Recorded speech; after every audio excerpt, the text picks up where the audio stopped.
এটা অবশ্যই মনে করাবে, অবশ্যই মনে করাবে, কারণ ভোলাটা স্বাভাবিক।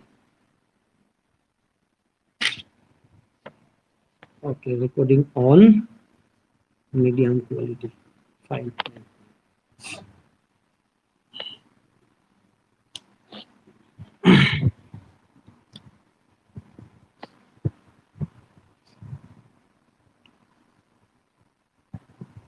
একটা শুরুতে টুকটাক ডেফিনেশন ইংরেজিতে কিভাবে বলতে হয়, ক্রিয়াপদ কাকে বলে, একটু ইংলিশে লেখো।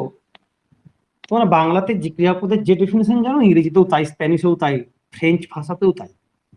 প্রত্যেকটি ভাষাতে ক্রিয়াপদের ডেফিনেশন আলাদা কিছু হয় না। তো একটু ইংলিশটা লিখে রাখো, দেখতে ভালো লাগবে। লেখো,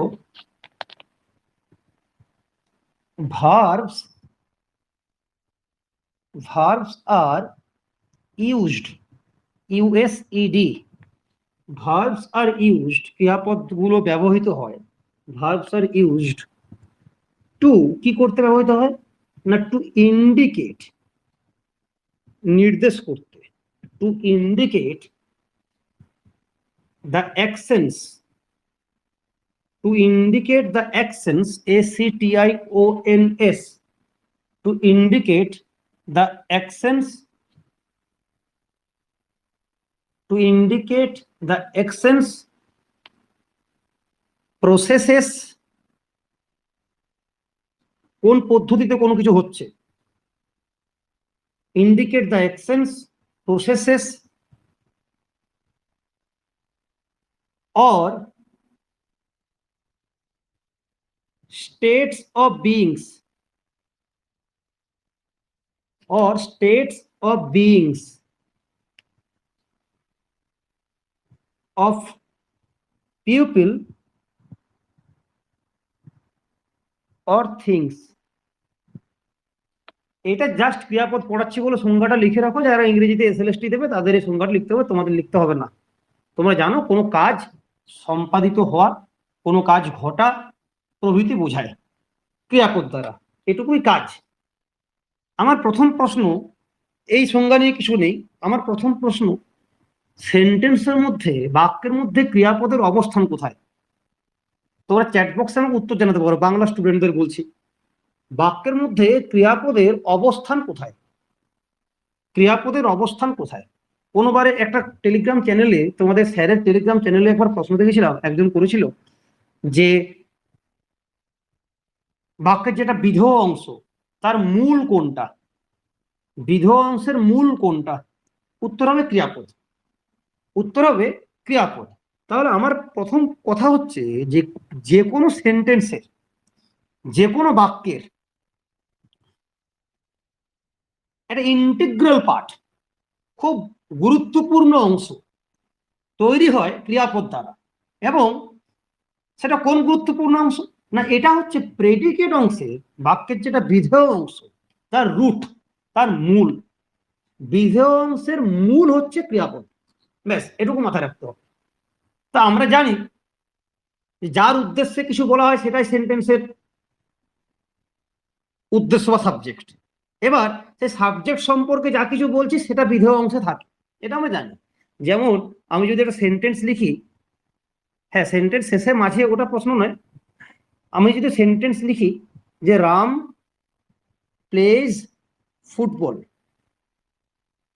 Ram plays football, Ram football খেলে, আমি বাক্যে কার সম্পর্কে কথা বলছি না রামের সম্পর্কে কথা বলছি, তো রাম আমার সাবজেক্ট বা উদ্দেশ্য। এবার তার সম্পর্কে যা বলছি সেটা বিধেয় অংশটা তৈরি করছে, প্রেডিকেট অংশটাকে তৈরি করছে, PREDICATE। সো প্লেজ ফুটবল, এটা হচ্ছে আমার পুরোটা প্রেডিকেট। এখন নর্মালি একটা নিজেকে প্রশ্ন করো যে এই প্রেডিকেট অংশের দুটো শব্দ আছে, একটা প্লেজ আর একটা ফুটবল। মূল অংশ কোনটা, রুট কোনটা, ফুটবলটা না প্লেজটা? রাম খেলে, এটা হচ্ছে মূল কথা, এটা হচ্ছে মূল কথা। কি খেলে সেটা আর একটু এক্সট্রা ইনফরমেশন দিচ্ছে মাত্র, তার বেশি কিছু নয়, তার বেশি কিছু নয়। সো ক্রিয়াপদটা আমাকে বিধেয় অংশের রুট হিসেবে কাজ করছে, প্রেডিকেট অংশের রুট, মূল, এটা হচ্ছে মেন জায়গা। তাহলে ক্রিয়াপদের অবস্থান বাক্যের মধ্যে কোথায় না বিধেয় অংশে। ইংরেজিতে বলবো প্রেডিকেট অংশে। যেমন নাউনটা থাকছে প্রথমেই সাবজেক্ট হিসেবে কাজ করছে, বা কোনো প্রোনাউন সাবজেক্ট হিসেবে কাজ করছে, সে অবজেক্ট হিসেবেও কাজ করতে পারে। রাম কি খেলে না ফুটবল খেলে, অবজেক্টও হতে পারে, যাই হোক না কেন। তো নাউনটা সাবজেক্টের জায়গায় বসতে পারছে, আবার প্রেডিকেটে বসতে পারছে, কিন্তু ক্রিয়াপদ আমার বসছে প্রেডিকেটে, এবং প্রেডিকেটের মূল হিসেবে সে কাজ করছে। আমার প্রথম কথা হচ্ছে, যদি ওভারঅল সেন্টেন্সের মূলটাকে খুঁজতে চাই, ওভারঅল সেন্টেন্সের মূলটাকে খুঁজতে চাই, একদম ল্যাঙ্গুয়েজের শুরু থেকে শেষ অবধি ভাবো, একটা ভাষার শুরু থেকে শেষ অবধি ভাবো, মনের ভাব প্রকাশ করা, এটা যদি মূল উদ্দেশ্য হয়, এখন এই মনের ভাব প্রকাশ করাটা আসলে কি? হয় তুমি কোনো কাজ করতে চাইছো, বা তুমি কোনো কাজ করবে, বা কোনো তুমি কাজ করেছিলে, বা তুমি চাইছো অন্য কেউ কোনো কাজ করুক, সবকিছুই তো কোনো না কোনো কাজ করা নিয়ে রে বাবা। টোটাল বিষয়টাই কাকে ঘিরে হচ্ছে না, একটা কাজ করাকে ঘিরে হচ্ছে। এরপরে তার মধ্যে কর্তা আছে, কর্ম আছে, সব আছে। ওই ক্রিয়াপদের সাথে সম্পর্কটা থেকেই আমাদের কারক নির্ণয় করতে হয়, যে ক্রিয়ার সাথে কি সম্পর্ক, সেখান থেকে আমরা কারক পাই। তাহলে মূল সেন্টেন্সেরই যদি আমাকে আসল জায়গাটা খুঁজতে হয়, সেটা হচ্ছে ক্রিয়াপদ। এটা এতটা ইম্পর্টেন্ট। এবার প্রথমে আমার যেটুকু কথা বলার, বাংলা এবং ইংরেজিতে ক্রিয়াপদ কতটা জায়গায় একই, বাংলা এবং ইংরেজিতে ক্রিয়াপদ কতটা জায়গায় একই, এটুকু হবে আমাদের ক্রিয়াপদের বেসিক ক্লাস। তারপরে আমরা ডিটেলসে ঢুকবো। আমি দেখাই যে কিভাবে এটা একই হয়। দেখো, যাতে ভয়টা কাটে, তুমি বলবে রাম ফুটবল খেলে, রাম ফুটবল খেলে, একটা সেন্টেন্স ধরো।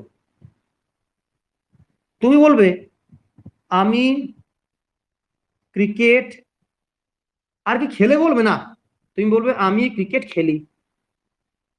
আচ্ছা, অতীতকাল করবে, এটাকে তুমি অতীতে নিয়ে যাবে। সো ধরো এরকম একটা বাক্য লিখছি, রাম ফুটবল খেলেছিল। আচ্ছা, আমি অতীতে শুধু নয়, তার মধ্যে কন্টিনিউয়াসকে ঢোকাচ্ছি, তার মধ্যে ঘটমানকে ঢোকাচ্ছি। তুমি কি আর বলবে রাম ফুটবল খেলেছিল?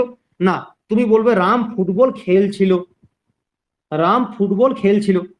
আচ্ছা, আমি রামের বদলে পুরুষটাকে বদলে দিচ্ছি, কর্তাকে পাল্টে দিচ্ছি, রামের জায়গায় বলছে আমি, আমি রামের জায়গায় বলছি আমি, তখন কি হবে? আমি ফুটবল খেলছিল না, আমি ফুটবল খেলছিলাম, আমি ফুটবল খেলছিলাম, রাম ফুটবল খেলছিল।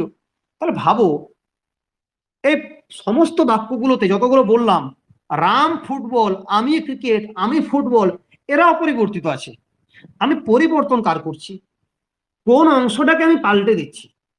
ক্রিয়াপদকে পাল্টে দিচ্ছি। টোটাল বাক্যের সেন্সটা বদলে যাচ্ছে। ক্রিয়াপদটাকে আমি যেই পাল্টে দিচ্ছি, অমনি পুরো বাক্যের সেন্স পাল্টে যাচ্ছে। কর্তা কে এবং কোন সময়ে কাজটা হচ্ছে, দুটো কথা। কর্তা কে অর্থাৎ পুরুষটা কি, প্রথম পুরুষ, দ্বিতীয় পুরুষ, তৃতীয় পুরুষ, বাংলাতে উত্তম পুরুষ, মধ্যম পুরুষ, এইসব আছে। আমি ইংরেজির কথা বলছি, first person, second person, third person. আবার কোন সময়ে কাজটা হচ্ছে, প্রেজেন্টে হচ্ছে, পাস্টে হয়েছে, না ইন ফিউচার হবে, এই সমস্ত কিছুর উপর ডিপেন্ড করে আমরা দেখতে পাচ্ছি বাংলা ব্যাকরণে ক্রিয়াপদের চেহারা কিন্তু পাল্টায়। এখন মজার ব্যাপার হলো, এইটা কিভাবে পাল্টায় সেটা বোঝার জন্য তোমাকে বাংলা ব্যাকরণ পড়তেও হয় না। যে ছেলেটি রাত দিন মাঠে কাজ করে, কোথাও কোনোদিন বই পড়েনি, সেও কিন্তু এগুলো বলতে পারবে যে আমি কাল মাঠে চাষ করেছিলাম, বা আমি কাল মাঠে চাষ করছিলাম, বা আমার বাবা মাঠে চাষ করছিলেন। এই চাষ করা তার চেহারা কিভাবে বদলাবে, এইটা বোঝার জন্য বাংলাতে ক্রিয়াপদ পড়তে হয় না, তার গঠন মুখস্থ করতে হয় না, অটোমেটিক্যালি আমি জানি যে এই হয় সেই হয়। তাহলে তোমাদের কাছে বাংলা ব্যাকরণটা সহজ হয়ে যায়। কেন সহজ হয়ে যায়? তুমি গঠনটা অলরেডি জানো, এরপর তুমি মুখস্থ করবে যে আচ্ছা, যদি আমার থার্ড পার্সনে থাকে, রাম থাকে, তাহলে হবে খেলে। যদি সেটা প্রথম পুরুষ থাকে, আমি হয়, তাহলে হবে খেলি। মুখস্থ করবে, যেটা মুখস্থ করার প্রয়োজনই নেই, কারণ তুমি ছোট থেকে এই ব্যবহার শিখে আসছো অটোমেটিক্যালি, তোমার মাতৃভাষা হওয়ার জন্য এটা তুমি নিজের মধ্যে ইনহেরিট করতে পেরেছো, ওটা তোমার মধ্যে এসে গেছে। কিন্তু একটা জায়গা তো বুঝতে পারলাম যে চেহারা যার পাল্টাচ্ছে সেটা হচ্ছে ক্রিয়াপদ, নচেত কোন সময়ে কাজটা হয়েছে সেটা বোঝানো যাবে না। যদি সমস্ত টেন্সেই আমি বলি রাম ফুটবল খেলে, রাম ফুটবল খেলে, রাম ফুটবল খেলে, তাকে সম্ভব? তাহলে বর্তমান, অতীত আর ফিউচার, ভবিষ্যতের মধ্যে আমি কি করে ডিফারেন্সিয়েট করব? তার পরিবর্তন ঘটাবো কি করে? আমি বুঝবো কি করে কোন সময়ের কাজ?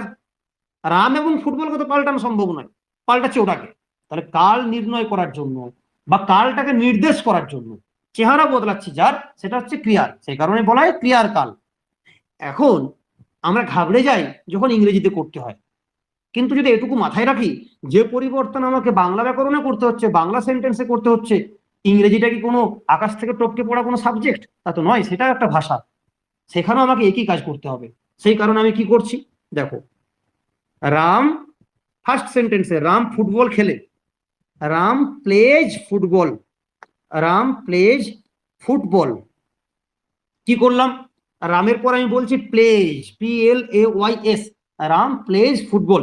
এর অর্থ হলো রাম ফুটবল খেলে। তুমি যদি বলো রাম প্লে ফুটবল, তার কোনো অর্থ দাঁড়ায় না, তার কোনো অর্থ দাঁড়ায় না। তাহলে তো আমি জোর করে বলতে পারবো রাম ফুটবল খেলি, তার কি অর্থ দাঁড়াবে? দাঁড়াবে না। ঠিক একইভাবে রাম প্লেজ ফুটবল না বলে আমি যদি বলি রাম প্লে ফুটবল, তার কোনো অর্থ দাঁড়াবে না।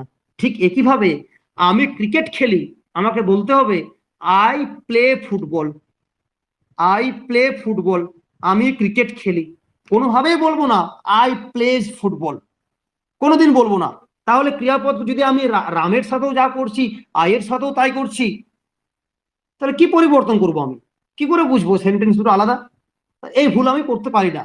অর্থাৎ ক্রিয়াপদের সাথে বিভিন্ন ক্রিয়াপদের সাথে এই S, S, D, ED, ING, হাবি জাবি যেগুলো যোগ করছি, সেগুলো শুধু শুধু যোগ করি না, সেগুলো যোগ করার কারণ আছে, যাতে বাক্যগুলোর মধ্যে অর্থ পার্থক্যটা আমি দেখিয়ে দিতে পারি যে এই সেন্টেন্সটার অর্থ এইরকম, ওই রকম নয়, এই যে তফাৎটা বোঝানোর জন্য। তাহলে আমি ফুটবল খেলছিলাম, আমি বললাম আই প্লে ফুটবল, বা আই প্লে ক্রিকেট, আমি ক্রিকেট খেলি। আই প্লে ফুটবল মানে আমি ফুটবল খেলি। এবার যদি আমি বলি আমি ক্রিকেট খেলছি, এই দুটো কি একই? তুমি তো বাংলাতে একবার বললে খেলি, একবার বলছো খেলছি, দুটো তো এক নয়, দুটো আলাদা। ঠিক একইভাবে এই আলাদাটুকু আমাকে ইংরেজিতেও করতে হবে তোরে বাবা। তাহলে যেটি করতে হয়, আই এম প্লেয়িং ফুটবল, এগুলো সব আমরা পরে আসবো, এই নিয়ে 1 মাস টানা ক্লাস হবে, চিন্তার কোনো কারণ নেই। আই এম প্লেয়িং ফুটবল, আমি ফুটবল খেলছি, আই এম প্লেয়িং ফুটবল। আচ্ছা, এটা গেল আমি ফুটবল খেলছি। আমি যদি এটাকে অতীতকাল করি, আমি ফুটবল খেলছিলাম, তখনও কি আমি বলে দেবো আই এম প্লেয়িং ফুটবল? তাহলে দুটো এক হয়ে যাবে? হবে না। কি করতে হবে না, আই ওয়াজ প্লেয়িং ফুটবল। তুমি বাংলাতে করছো খেলছি আর খেলছিলাম, ইংরেজিতে করবে এম প্লেয়িং আর ওয়াজ প্লেয়িং। তাহলে যেটা বলতে চাইলাম, এই যে পরিবর্তনগুলো করতে হয় এটা নেচারাল, আগে এটা মাথায় ঢুকিয়ে নাও। এই পরিবর্তনগুলো নেচারাল, এটা ইংরেজদের কাছে স্বাভাবিক। তোমার কাছে যেমন খেলছিল, খেলছিলাম, খেলছি, খেলবো, খেলতে থাকবো, এইগুলো যেমন নেচারাল, ইংরেজদের কাছে এটাও নেচারাল। তোমাকে শিখতে গেলে প্রথমে মাথার ভিতরে এটা ঢোকাতে হবে যে আচ্ছা এই বিষয়টা স্বাভাবিক, তারপরে আমরা সেগুলো কিভাবে হচ্ছে, কেন করছি, কোথায় কোনটা বসাবো, এই নিয়ে বিস্তারিত ক্লাস হবে। বেশ, তাহলে ক্রিয়াপদের রূপের পরিবর্তন যেটা হয়, এটা আমাদের কাছে স্বাভাবিক একটা বিষয়, অস্বাভাবিক কিছু নয়। ওকে, বেশ, এইটুকু গেল। তাহলে বড় বড় করে লিখে দিচ্ছি যে নর্মাল, এটাকে অ্যাবনর্মাল, টু ডিফিকাল্ট, বিশাল জটিল, এই ভাবনাটা আগে মাথার থেকে ঝেড়ে ফেলে দাও, নয়তো পরের 1 মাস আমার বৃথা যাবে, সেটা যেন না করতে হয়। প্রথমে এটাকে টিক মেরে রাখো, নর্মাল, ডিফিকাল্ট নয়, এটা স্বাভাবিক বিষয় একটা। আমাদের ব্রেন এটুকু ম্যাচিওর হয়েছে যে 8টা 10টা 20টা 25টা নিয়ম খুব সহজে মনে রাখতে পারবো। তবেই পারবো যদি তুমি অন্ধকারটা বেরোতে ভয় না পাও। আর বেরোবোই না ঘর থেকে, তাহলে তো ভয় হবে, লাভ নেই। বেশ, আমরা নেক্সট ধাপে আসি, কোর অংশে, পড়াশোনার জায়গাতে, ক্রিয়াপদের শ্রেণী বিভাগের। ক্রিয়াপদের শ্রেণী বিভাগে অনেক রকমের শ্রেণী বিভাগ হয়, সেসব তোমরা জানো।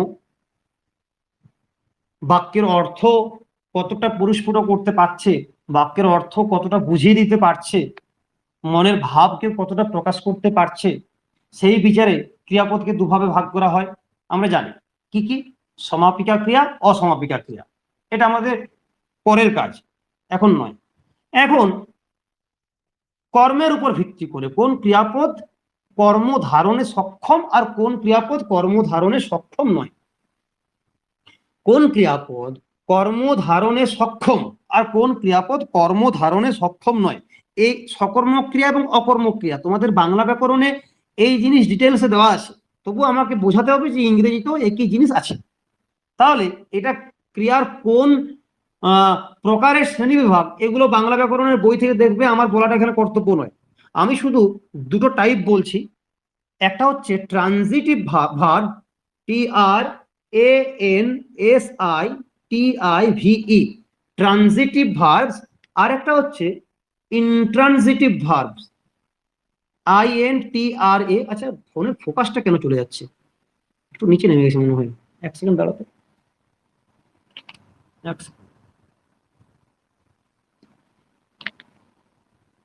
এক সেকেন্ড।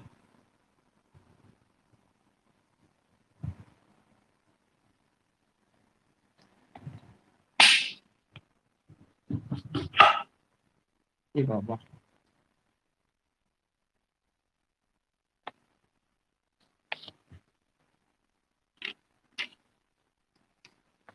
দেখি।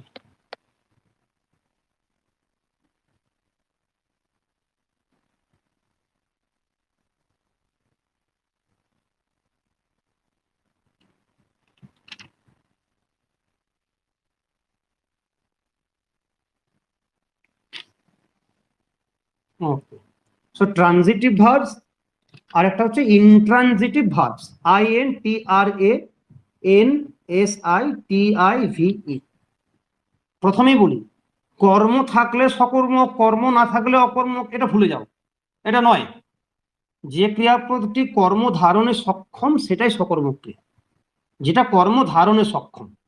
বাক্যের মধ্যে কর্ম উল্লেখ নাও থাকতে পারে, কর্মটা দেওয়া নাও থাকতে পারে, object may not be present in the sentence, হয়তো অবজেক্ট দেওয়াই নেই, হয়তো অবজেক্টটা দেওয়াই নেই। যেমন যদি আমি বলি যে রাম পড়ে, রাম পড়ে, তো রাম তো কিছু একটা পড়ে, বা এটা মানে হাওয়া পড়ছে না তো, কিছু তো পড়ছে একটা, সেটা বই হতে পারে, নিউজ পেপার হতে পারে, কোনো আর্টিকেল হতে পারে, ম্যাগাজিন হতে পারে, হোয়াট এভার, রাম কিছু একটা পড়ে।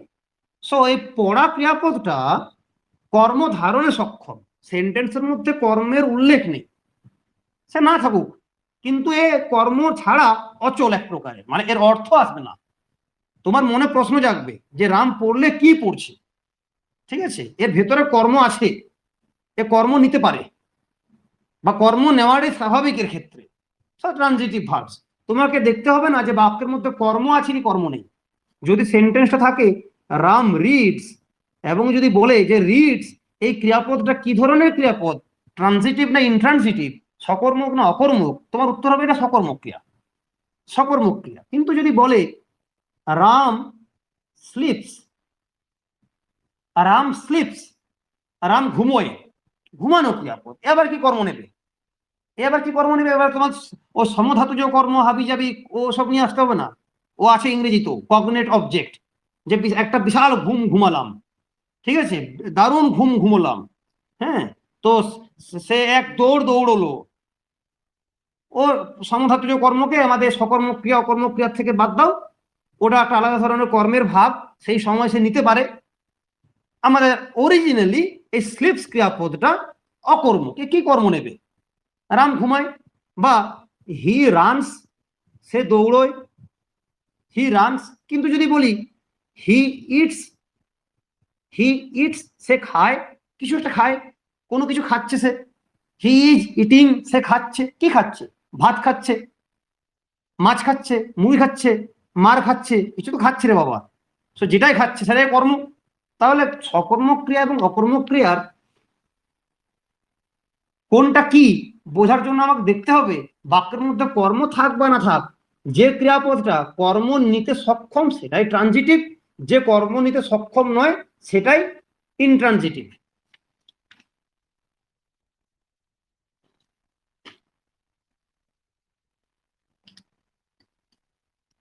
দৌড়ানো তো দাদা, কি বললে? শুনতে পেলাম না, কে বললে? কিছু বললে কেউ? আমি কি দৌড়ানো তো একটা কাজ। হ্যাঁ দাদা, আশিস বলছি। হ্যাঁ আশিস, বলো বলো বলো। বলছি দৌড়ানো তো একটা হ্যাঁ কাজ, মানে দৌড়া হ্যাঁ, সকর্ম না। অকর্মক ক্রিয়া, কাজ তো অবভিয়াসলি সেটা ক্রিয়াপদ, কিন্তু তুমি এর সাথে কি কর্ম যোগ করবে, এর সাথে কি অবজেক্ট যোগ করবে? দৌড়ানোর জন্য তার কোনো অবজেক্ট লাগে না, দৌড়ানোর জন্য কোনো অবজেক্ট লাগে না, খাওয়ার জন্য অবজেক্ট লাগে, তোমায় কিছু একটা দরকার তবে তুমি খাবে।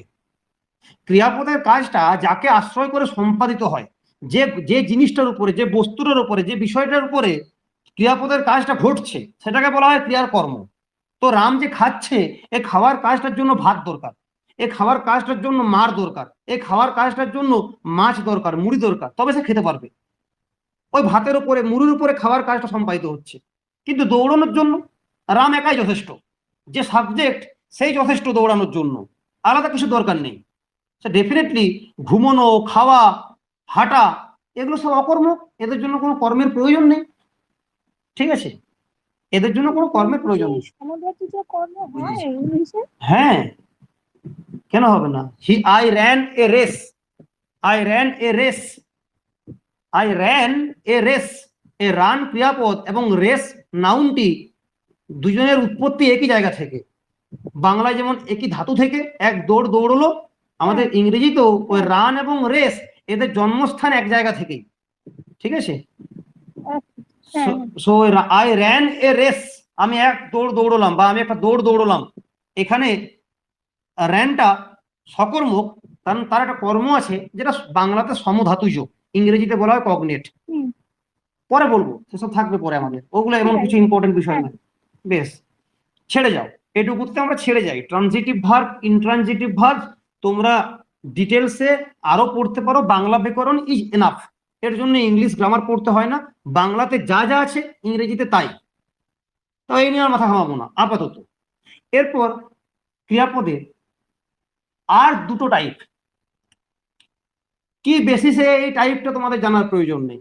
বিভিন্ন ক্ষেত্রে ক্রিয়াপদকে বিভিন্ন ভাগে আমরা ভাগ করছি। এক কর্ম অনুযায়ী দুরকম করলাম, ট্রানজিটিভ এবং ইনট্রানজিটিভ।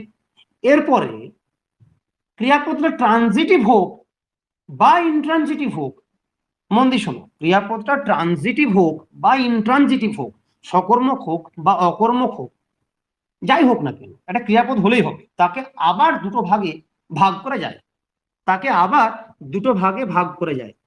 ট্রানজিটিভ হোক বা ইনট্রানজিটিভ হোক, তাদের আবার দুটো ভাগ আছে। সেটা কি? এক হচ্ছে regular verbs, R E G U L A R, regular verbs, R E G U L A R, first type regular verbs. আরেকটা হচ্ছে irregular verbs, I R R E G U L A R, irregular verbs. কি জিনিস এগুলো? Regular verbs আর irregular verbs এরা আবার কি জিনিস বলি, মন দিয়ে শোনো। ক্রিয়ার কাল পাল্টে যাওয়ার সাথে সাথে ক্রিয়াপদের রূপ পাল্টাচ্ছে না? পাল্টাচ্ছে না? ক্রিয়ার কাল যখন পাল্টে যাচ্ছে তখন ক্রিয়াপদের রূপ পাল্টাচ্ছে। এই যে রূপ পাল্টানোটা, মন দিয়ে শোনো, এই যে রূপ পাল্টানোটা, এই রূপ পাল্টানোটা ইংরেজিতে খুব স্পেসিফিক, যে কখন কি হয় না হয় এটা খুব স্পেসিফিক, বাংলার মতোই নির্দিষ্ট। তাহলে এই যে প্রেজেন্ট টেন্স, প্রেজেন্ট টেন্সে কি হবে, আরেকটা পাস্ট টেন্সে কি হবে। প্রেজেন্ট পাস্ট, প্রেজেন্ট বলতে সিম্পল প্রেজেন্ট, পাস্ট বলতে সিম্পল পাস্ট, আরেকটা হয় পাস্ট পার্টিসিপেল। এদের ব্যবহার কখন কিভাবে সব বলবো, আপাতত জাস্ট লেখো পাস্ট পার্টিসিপেল, প্রেজেন্ট, পাস্ট আর পাস্ট পার্টিসিপেল, V1, V2 আর V3, প্রেজেন্ট, পাস্ট আর পাস্ট পার্টিসিপেল। যেটা প্রেজেন্ট ফর্ম, ক্রিয়াপদের যেটা প্রেজেন্ট ফর্ম, সেটা হচ্ছে ক্রিয়াপদের main form, base form. Basically ক্রিয়াপদটা যেরকম নর্মালি উইদাউট এনি চেঞ্জ, মন দিয়ে শোনো, উইদাউট এনি চেঞ্জ ক্রিয়াপদটা যেরকম, সেটা হচ্ছে ক্রিয়াপদের বেস ফর্ম V1। এরপর অতীতকালে গেলে তার চেহারা কিরকম হয়, এটা হচ্ছে V2, এটা পাস্ট ফর্ম। আর একটা ফর্ম হয় সেটা পাস্ট পার্টিসিপেল, সেটা কি জিনিস ডিটেলস আমরা পরে আলোচনা করব। এটা হচ্ছে V3। তাহলে ক্রিয়াপদের প্রথমেই তিনটে রূপ আমরা পেয়ে যাচ্ছি, V1, V2 আর V3। ধরো একটা ক্রিয়াপদ আমি নিলাম প্লে, PLAY, প্লে, বেস ফর্মে আছে, এটা V1, PLAY। কারণ তোমরা তো এতক্ষণে শিখেছো, এটুকু জানলে যে বিভিন্ন ক্ষেত্রে সাবজেক্ট পাল্টে গেলে, কাল পাল্টে গেলে ক্রিয়াপদের চেহারা পাল্টে যায়। এখানে পাল্টানোটা একেবারে যে সবসময় যা খুশি তাই হয় তা নয়, কিছু কিছু ক্ষেত্রে নির্দিষ্ট নিয়ম আছে। যেমন ধরো একটা ক্রিয়াপদ প্লে, এর পাস্ট ফর্মে হবে played, PLAYED, played. Past participle V3 সেখানেও হবে PLAYED। তাহলে play, played, played, play, played, played.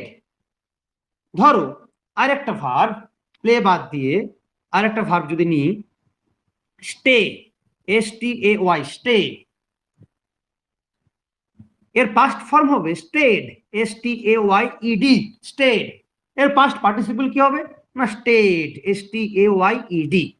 তাহলে যেটা V1 যেটা বেস ফর্ম সেটা স্টেড, এর V2 অতীতকালে চেহারাটা কি রকম না স্টেড, STAYED, পাস্ট পার্টিসিপলও তাই।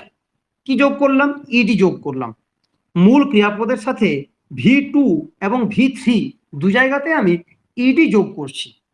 ধরো একটা ক্রিয়াপদ লিভ, LIVE, লিভ, এর পাস্ট ফর্ম হবে লিভড, LIVED। শুধু একটা ডি যোগ করলাম, শেষে ই অলরেডি আছে, একটা ডি যোগ করলাম। এর পাস্ট পার্টিসিপল বা V3 সেখানেও হবে লিভড, LIVED, লিভড। তাহলে আমার কথা হচ্ছে এরকম হাজার হাজার ক্রিয়াপদ আছে ইংলিশ গ্রামারে, যেগুলোর সাথে শেষে ডি বা ইডি যোগ করলে, ডি বা ইডি যোগ করলে যখন যেটা হয়, যে কোনো জায়গায় যা খুশি বসানো যাবে না, তার সেটা তোমাকে জানতে হবে যে কার সাথে ডি যোগ হয় কার সাথে ইডি যোগ হয়। ও পড়তে পড়তে শিখতে হবে, নয়তো তার শেখার কোনো উপায় নেই, এর কোনো গুরুমন্ত্র নেই। সো ডি বা ইডি যোগ করলে যে হাজার হাজার ক্রিয়াপদের পাস্ট ফর্ম এবং পাস্ট পার্টিসিপল ফর্ম গঠন করা যায়, সেই ক্রিয়াপদগুলো হচ্ছে রেগুলার ভার্ব। সেই ক্রিয়াপদগুলো হচ্ছে রেগুলার ভার্ব। বেস ফর্মের সাথে ক্রিয়াপদের যেটা বেস, সরি এটা প্রেজেন্ট ফর্ম লেখো না, এটাকে লেখো base form, base, BASE, BASE। খুব বাজারি বইগুলোতে প্রেজেন্ট ফর্ম বলে থাকে, তা নয়। সিম্পল প্রেজেন্টে সবসময় তার প্লে হয় না। সাধারণ বর্তমানকালে আই হলে প্লে হবে, উই হলে প্লে হবে, কিন্তু হি হলে প্লেজ হয়, হি হলে প্লেজ হয়, রাম হলে প্লেজ হয়, তার চেহারা পাল্টায়। তাহলে এটাকে লেখো ভার্বের বেস ফর্ম, যেটা মূল চেহারা কোনো পরিবর্তন ছাড়া, যেটা এটা V1, প্লে। পাস্টে প্লেড আর পাস্ট পার্টিসিপলে প্লেড। বেশ, তো বেস ফর্মের সাথে BASE, ক্রিয়াপদের বেস ফর্মের সাথে অর্থাৎ ক্রিয়াপদটা যেমনটা তেমনটার সাথে ডি বা ইডি যোগ করলেই যদি পাস্ট ফর্ম বা পাস্ট পার্টিসিপল ফর্ম গঠন করা যায়, সেই ক্রিয়াপদগুলোকে বলা হয় রেগুলার ভার্বস। এগুলো রেগুলার, এগুলো একই নিয়মে চলে। এর বাইরেও অনেক ক্রিয়াপদ আছে যাদের এরকম নির্দিষ্ট নিয়ম নেই যে ডি বা ইডি যোগ করলেই হয়ে যাবে, সেগুলোকে বলবো আমরা কি ভার্ব না ইররেগুলার ভার্ব। যেমন ধরো একটা ক্রিয়াপদ SEE, এটা V1 বা বেস ফর্ম। দেখা, দেখা, এর পাস্ট টেন্স V2 পাস্ট ফর্মে কি হবে স, SAW। তুমি বলবে না সিড, SEED, না, নয়, সি, স, এবং V3 বা past participle, past participle PASTPARTICIPLE, past participle কি জিনিস পরে বুঝবে। V3 কি হবে সিন, SEEN। ধরো একটা ভার্ব ব্রেক, ভাঙা, BREAK, break, past form. V2 তে কি হবে ব্রোক, BROKE। V3 তে কি হবে broken, BROKEN, break, broke, broken. ঠিক আছে, কিভাবে গিভ, দেওয়া, কি হবে গেভ, GAVE V2 তে। V3 তে কি হবে given, GIVEN, give, gave, given. বেশ, আরো ধরো টেক, TAKE, টেক। V2 তে কি হবে টুক, টেক, টুক, টেকেন, টেকেন। ব্যাস, থামি এবারে। এরকম শয়ে শয়ে ক্রিয়াপদ আছে, যে যত পড়বে সে তত শিখবে, শয়ে শয়ে ক্রিয়াপদ আছে। এই জায়গা থেমে একটা কথা বলি, এই যে V2, এই যে V3, এদের ব্যবহার আমরা ডিটেলসে শিখবো টেন্সে।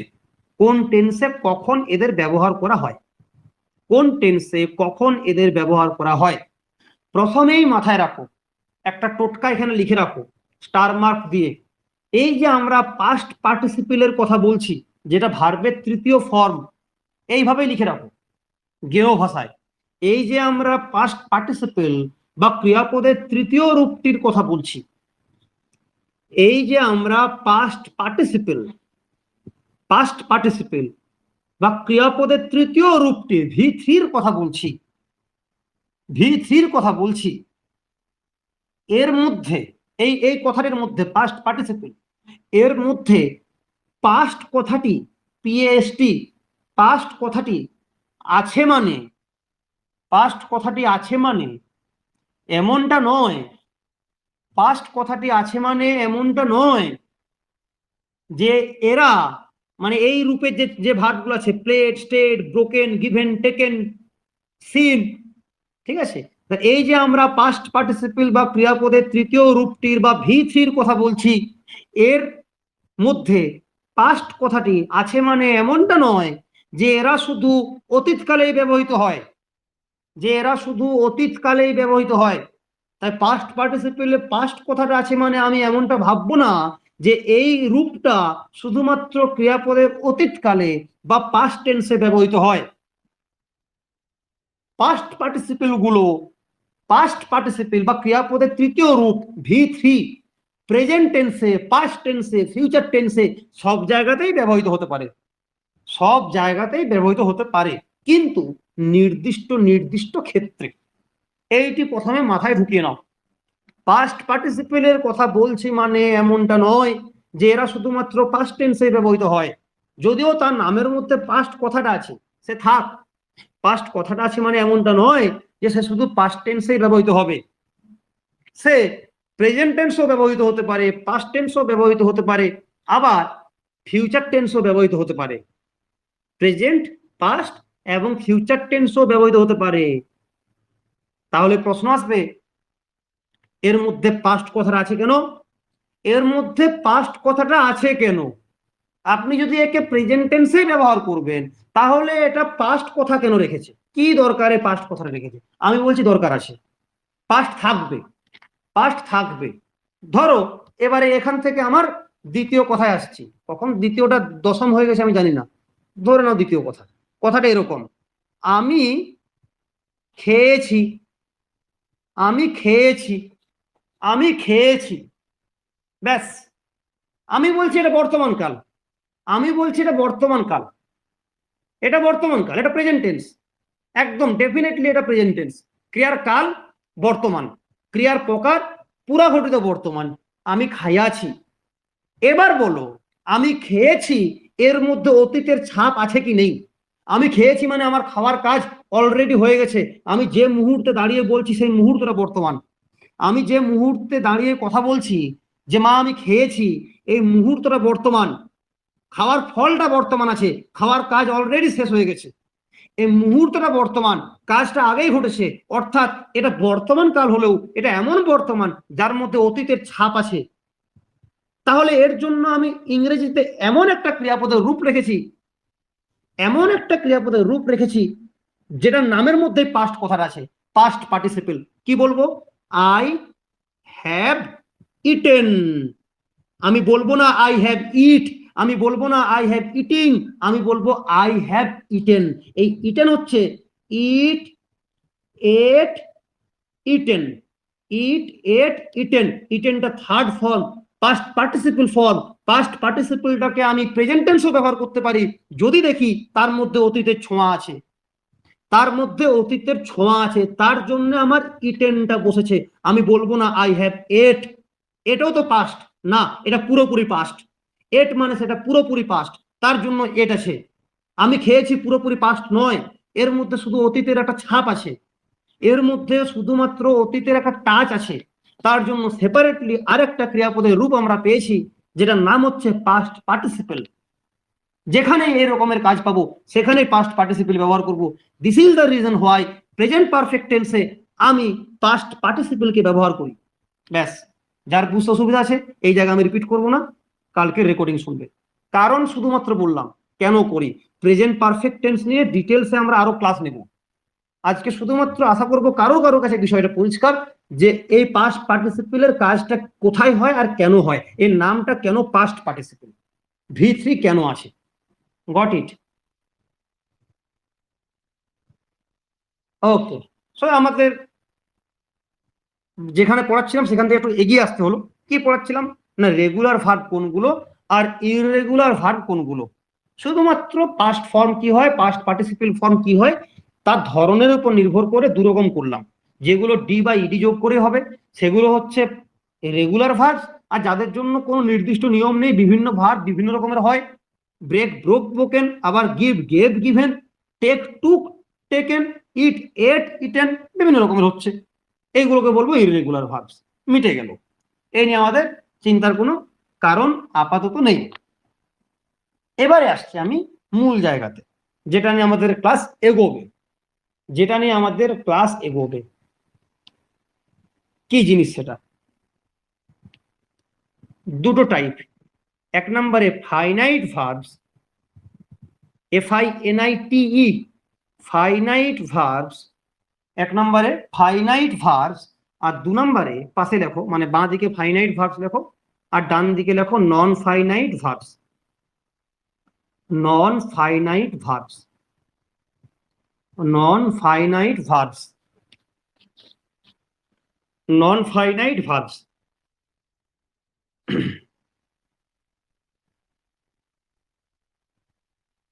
এই নন ফাইনাইট ভার্বসের উপরে আমাদের 3 থেকে 4টে ক্লাস চলে যাবে। তাহলে আজকে প্রথম 5-7 মিনিটের মধ্যে আমি ফাইনাইট ভার্বটা নিয়ে বলি। বাংলায় সমাপিকা ক্রিয়া, বাংলায় সমাপিকা ক্রিয়া, এই জায়গাতে ইংরেজির সাথে বাংলা ব্যাকরণের বেশ কিছু তফাৎ, বেশ কিছু পার্থক্য কিন্তু নজরে আসবে। প্রত্যেকটিকে ইন্ডিভিজুয়ালি মার্ক করে রাখবে, নিজের মধ্যে বোঝার চেষ্টা করবে যে কোথায় কেন আলাদা, কিভাবে আলাদা। যাই হোক, প্রথমে আসি আমি ফাইনাইট ভার্বসে। বাংলা সেন্টেন্স নাও, আমি খাই, আমি খাই, খাইটা ক্রিয়াপদ, এটা এমন ক্রিয়া যার দ্বারা এই বাক্যের সমস্ত কিছুই ভাব সম্পূর্ণ হয়েছে, আর কিছু অসম্পূর্ণ নেই। সো আমি খাই, এটা কি ধরনের ক্রিয়াপদ না সমাপিকা ক্রিয়া, ফাইনাইট ভার্ব, আই ইট, আমি খাই, ব্যাস সমাপিকা ক্রিয়া। বা he runs, say দৌড়োয়, say দৌড়োয়, runs ক্রিয়াপদ, বাক্যের অর্থ ভাব সব সম্পূর্ণ করতে পারছে, রানস সমাপিকা ক্রিয়া। উল্টো দিকে আমি ইংরেজিতে বলছি, নন ফাইনাইট ভার্বসে বলছি, বাংলা উদাহরণ, এটা ইংরেজি বলবোই না এখন, নন ফাইনাইট ভার্বসে বাংলা উদাহরণ দিচ্ছি আমি। ধরো আমি খেলে, আমি খেলে, না বাক্যের অর্থ সম্পূর্ণ হচ্ছে না, আরো কিছু লাগবে। আমি খেলে এইটুকুতে থামিয়ে দিলে বাক্যের অর্থ সম্পূর্ণ হচ্ছে না। তাহলে খেলে যদিও এটা ক্রিয়াপদ, কিন্তু সে বাক্যের অর্থ সম্পূর্ণ করতে পারছে না, আমাকে আরো একটা ক্রিয়াপদ যোগ করতে হবে। একটা অর্থবহ বাক্য তৈরি করার জন্য যেটা সবচেয়ে ইম্পর্টেন্ট সেটা হচ্ছে একটা ফাইনাইট ভার্ব।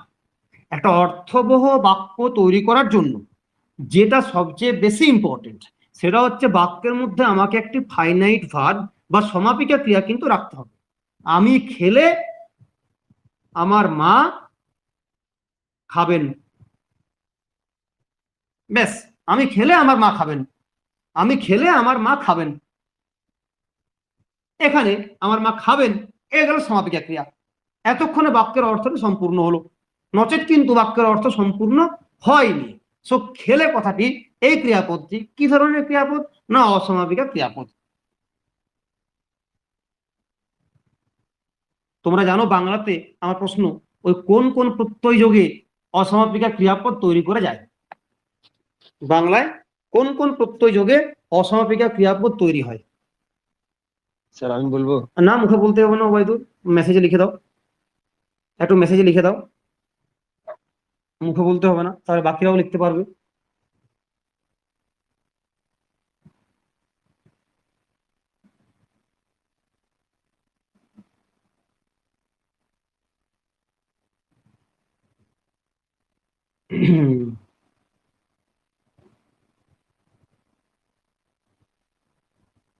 আচ্ছা, ইয়া, ইতে আর ইলে, একদম ইয়া, ইতে আর ইলে, একটা ইয়া যোগে সেন্টেন্স তৈরি করো। আমি একটা ইতে গিয়ে বলি যে আমার আমার খেলতে ভালো লাগে, আমার খেলতে ভালো লাগে। তো আমার খেলতে, আমি যদি খেলতের পরে ছেড়ে দিই, হবে না, বাক্যের কোনো অর্থ আসবে না, বাক্যের কোনো অর্থ আসবে না, এটা অসমাপিকা ক্রিয়া, অসমাপিকা ক্রিয়া। আমার খেলতে ভালো লাগে, সে যেতে, যদি ছেড়ে দিই সে যেতে, এখানে ছেড়ে দিই, বাক্যের অর্থ আসছে না, আমাকে আরো দিতে হবে। ধরো সে যেতে পারেনি, সে যেতে পারেনি, ততক্ষণে গিয়ে পর আমার বাক্যটার অর্থ সম্পূর্ণ হলো, তাহলে যেতে অসমাপিকা ক্রিয়া, ব্যাস। এখন সমাপিকা ক্রিয়াতে, সমাপিকা ক্রিয়াতে আলাদা করে পড়ার কিছু নেই। তুমি বাক্যটি শুনলেই, ক্রিয়াপদটি শুনলেই, ক্রিয়াপদটি দেখলেই বুঝতে পারবে যে বাক্যের মধ্যে অর্থ সম্পূর্ণ করতে পারছে, তাহলে সেটা সমাপিকা ক্রিয়া বা ফাইনাইট ভার্ব নর্মালি হয়ে যাবে। এরপর অসমাপিকা ক্রিয়াতে বাংলাতে ট্র্যাডিশনালি আমরা পড়ে আসছি ইয়া, ইতে আর ইলে, এই যুক্ত যে শব্দগুলো থাকবে, ক্রিয়াপদগুলো থাকবে, সেগুলো অসমাপিকা ক্রিয়ার কাজ করে। তুমি দেখতেও পারছো বাক্যের মধ্যে দিলে তারা কিন্তু অর্থটা সম্পূর্ণ করতে পারছে না, আমাকে একটা সমাপিকা ক্রিয়া লাগছে, একটা সমাপিকা ক্রিয়া লাগছে। ইংরেজিতেও তাই, আমি যখন এই সেন্টেন্স গুলো ট্রান্সলেশন করব, তখন ওই একই ব্যাপার দাঁড়াবে যে তারা কিন্তু সম্পূর্ণ করতে পারছে না, সেগুলো পরে আমি করাচ্ছি। আমার দ্বিতীয় প্রশ্ন এখানে, সমাপিকা ক্রিয়া আর অসমাপিকা ক্রিয়ার যদি পার্থক্য জিজ্ঞেস করি আমি, একটা পার্থক্য তো হলো যে বাক্যের অর্থ ভাব একজন পরিস্ফুট করতে পারছে আর একজন পারছে না, এর বাইরে দ্বিতীয় পার্থক্য যদি জিজ্ঞেস করি তাহলে কি বলবে? সেকেন্ড, সবচেয়ে ইম্পর্টেন্ট আর একটা পার্থক্য যদি জিজ্ঞেস করি সমাপিকা ক্রিয়া আর অসমাপিকা ক্রিয়ার, তাহলে সেটা কি? সেটা নিয়ে আমাদের মূল কাজ এগোবে। সমাপিকা ক্রিয়া এবং অসমাপিকা ক্রিয়ার মধ্যে পার্থক্য জিজ্ঞেস করলে আর কি আছে বলো? ও সবাই এবারে আনমিউট করলে শোনা যাবে না। প্রিয়াঙ্কা বলবে, বলো প্রিয়াঙ্কা, বলো প্রিয়াঙ্কা। না না না না, এইগুলো খুব বোকা বোকা পার্থক্য হয়ে গেল। পরিবর্তন হয় না। হ্যালো, হ্যাঁ মহেশ বলো, মানুষ তুমি পরে বলবে, দাঁড়াও। রূপের সমাপিকা ক্রিয়াপদে রূপের অসমাপিকা রূপের পরিবর্তন হয় না। এটা তুমি 2 নম্বরের প্রশ্ন পড়লে হাফ পাবে, মানে এসএলএসটি বাংলাতে, যদি এইভাবে বলো। একটু ভালো করে, একটু ভালো করে বলতে হবে, এটাই পার্থক্যটা, আমি এটাই শুনতে চাইছি, এই পার্থক্যটাই, কিন্তু এটাকে ঠিক করে বলতে হবে। রূপের পরিবর্তনটা কখন করবে? রূপের পরিবর্তন বলো দেবযানী, বলো।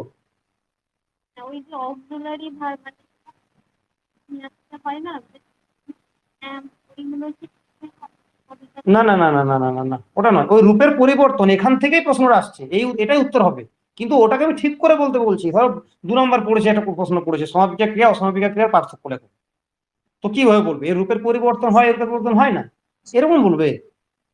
ইতিলতা বলবে কিছু? কাল অনুযায়ী তাহলে এতক্ষণে 1 পাবে, এখনো 0.5 কাটবে, এখনো হাফ কাটবে। সমাপিকা ক্রিয়া সমাপন, হ্যাঁ কাল আর পুরুষ ভেদে, এক্স্যাক্টলি। হ্যাঁ মিউট করো, মিউট করো, একদমই তাই, তাই তো করালাম এতক্ষণ ধরে বাবা। এই যে সমস্ত চেহারাগুলোর পাল্টাচ্ছিলাম, কার কার অনুযায়ী পাল্টাচ্ছিল? রাম এবং আমি, যখনই পুরুষ পাল্টে দিচ্ছি চেহারা পাল্টে যাচ্ছে সমাপিকা ক্রিয়ার, সমাপিকা ক্রিয়ার চেহারা পাল্টাচ্ছে পুরুষ ভেদে, অসমাপিকা ক্রিয়ার চেহারা পুরুষ ভেদে পাল্টায় না। আমি খেলে আমার মা খাবেন, রাম খেলে আমার মা খাবেন, তুমি খেলে আমার মা খাবেন, খেলেটা খেলেই থাকবে, খেলেটা খেলেই থাকবে, কিন্তু তুমি খেলে আমি খাবো, তুমি খেলে সে খাবে, তুমি খেলে বা আমি খেলে তুমি খাবে, চেহারা পাল্টাচ্ছে কার? পরের ক্রিয়াপদ যেটা আছে সেটার। খেলের কোনো পাল্টাচ্ছে না। তুমি কাল চেঞ্জ করে দাও, আমার খেলতে ভালো লাগে, আমার খেলতে ভালো লাগতো, আমার খেলতে ভালো লাগবে, চেহারা কার পাল্টাচ্ছে? ভালো লাগা তার পাল্টাচ্ছে, খেলতে কথাটার পাল্টাচ্ছে না। আমি যেতে পারবো, আমি যেতে পারতাম, আমি যেতে পারিনি, চেহারা কার পাল্টাচ্ছে? এই পারাটার। যেতে যেতেই থাকছে। এবারে আমি হোক আর সে হোক, আমি যেতে পারিনি, সে যেতে পারেনি, তুমি যেতে পারোনি, চেহারা কার পাল্টাচ্ছে? ওই পারেনি, পারেনি, পারোনি, পারিনি। কিন্তু আমি তুমি সে যাই হোক না কেন, যেতে যেতেই থাকছে। তাহলে বাক্যের পুরুষ পাল্টে দাও, বাক্যের কাল পাল্টে দাও, সমাপিকা ক্রিয়ার চেহারা পাল্টায় না। সমাপিকা ক্রিয়া তার রূপ, সরি, অসমাপিকা ক্রিয়া তার রূপ পরিবর্তন করতে পারে না, সমাপিকা ক্রিয়ার রূপ পাল্টাবে। তাহলে বাক্যের কাল নির্ণয় করতে হবে কাকে দেখে? নিশ্চিতভাবে সমাপিকা ক্রিয়াকে দেখে। অসমাপিকা ক্রিয়ার তো রূপই পাল্টাবে না। সব কাল অনুযায়ী এবং পুরুষ অনুযায়ী সমাপিকা ক্রিয়ার চেহারা পাল্টায়, অসমাপিকা ক্রিয়ার চেহারা পাল্টায় না। বেশ, এতটা পর্যন্ত সহজ, এগুলো বাংলা ছেলেমেয়েরা পারবে। আমি বলছি, আমি আমি খেলছি, আমি খেলছি, সে খেলছে। বাংলার ক্লাস হচ্ছে, আমি খেলছি, ঘটমান বর্তমান কাল, আমি খেলছি, সে খেলছে, তুমি খেলছো। দেখো কি করলাম, সবগুলোই ঘটমান বর্তমান রাখলাম, চেহারা কিন্তু পাল্টালো। খেলছি, খেলছে, খেলছো, কি অনুযায়ী পাল্টালো? কাল তো পাল্টাচ্ছে না, শুধু পুরুষ পাল্টে দিয়েছি, শুধু পুরুষ পাল্টে দিয়েছি, চেহারা পাল্টালো। বেশ, কাল বদলাও, আমি খেলছিলাম, তুমি খেলছিলে, সে খেলছিল, কাল পাল্টালে আবার পাল্টে আছে তার চেহারা। তাহলে ডেফিনেটলি খেলছি কথাটা, খেলছে ক্রিয়াপদটা সমাপিকা ক্রিয়া। নিশ্চয়ই এটা বুঝতে কোনো সমস্যা নেই, এটা বুঝতে কোনো সমস্যা নেই। এতক্ষণ ভাববে যে কি উল্টো পাল্টা বকছে রে বাবা, এর সাথে ইংরেজি কি সম্পর্ক আছে? আমি বলছি আছে। আগে এটা বাংলাটা ক্লিয়ার করো, যে এই খেলছি ক্রিয়াপদটা, খেলছে ক্রিয়াপদটা, খেলছো ক্রিয়াপদটা, এরা সমাপিকা ক্রিয়া। সেই কারণেই তার চেহারা পাল্টাচ্ছে, সেই কারণেই সে তার চেহারা পাল্টাচ্ছে। আমি ইংরেজিতে কি করব? বেশ, দেখা যাক। আমি খেলছি, আমি খেলছি, I am playing, I am playing. মন দিয়ে রাখো, আই এম প্লেয়িং, আমি খেলছি। আমি সব ঘটমান বর্তমান কাল বলছি, ঘটমান বর্তমান কাল, প্রেজেন্ট কন্টিনিউয়াস টেন্স, এই নিয়ে ডিটেলসে ক্লাস হবে, পুরো টেন্স চলবে 1 মাস। এখন জাস্ট বুঝবো আমরা। আমি খেলছি মানে আই এম প্লেয়িং, সে খেলছে, হি ইজ প্লেয়িং, তুমি খেলছো, ইউ আর প্লেয়িং। আমি খেলছি, আই এম প্লেয়িং, সে খেলছে, হি ইজ প্লেয়িং, তুমি খেলছো, ইউ আর প্লেয়িং। আচ্ছা, আই মানে আমি। যারা যারা টিচমিনিটের ক্লাস করছো না, কালকে টিচমিনিটের ক্লাসের এই অংশটা দেখবে, কারণ ভিডিওতে যেমনটি দেখাচ্ছি সেই রকমটি করে পড়লে তবে বুঝতে পারবে ঠিকঠাক। আই মানে আমি, হি মানে সে, ইউ মানে তুমি। তাহলে আমি, সে, তুমি পেয়ে গেলাম, I he you.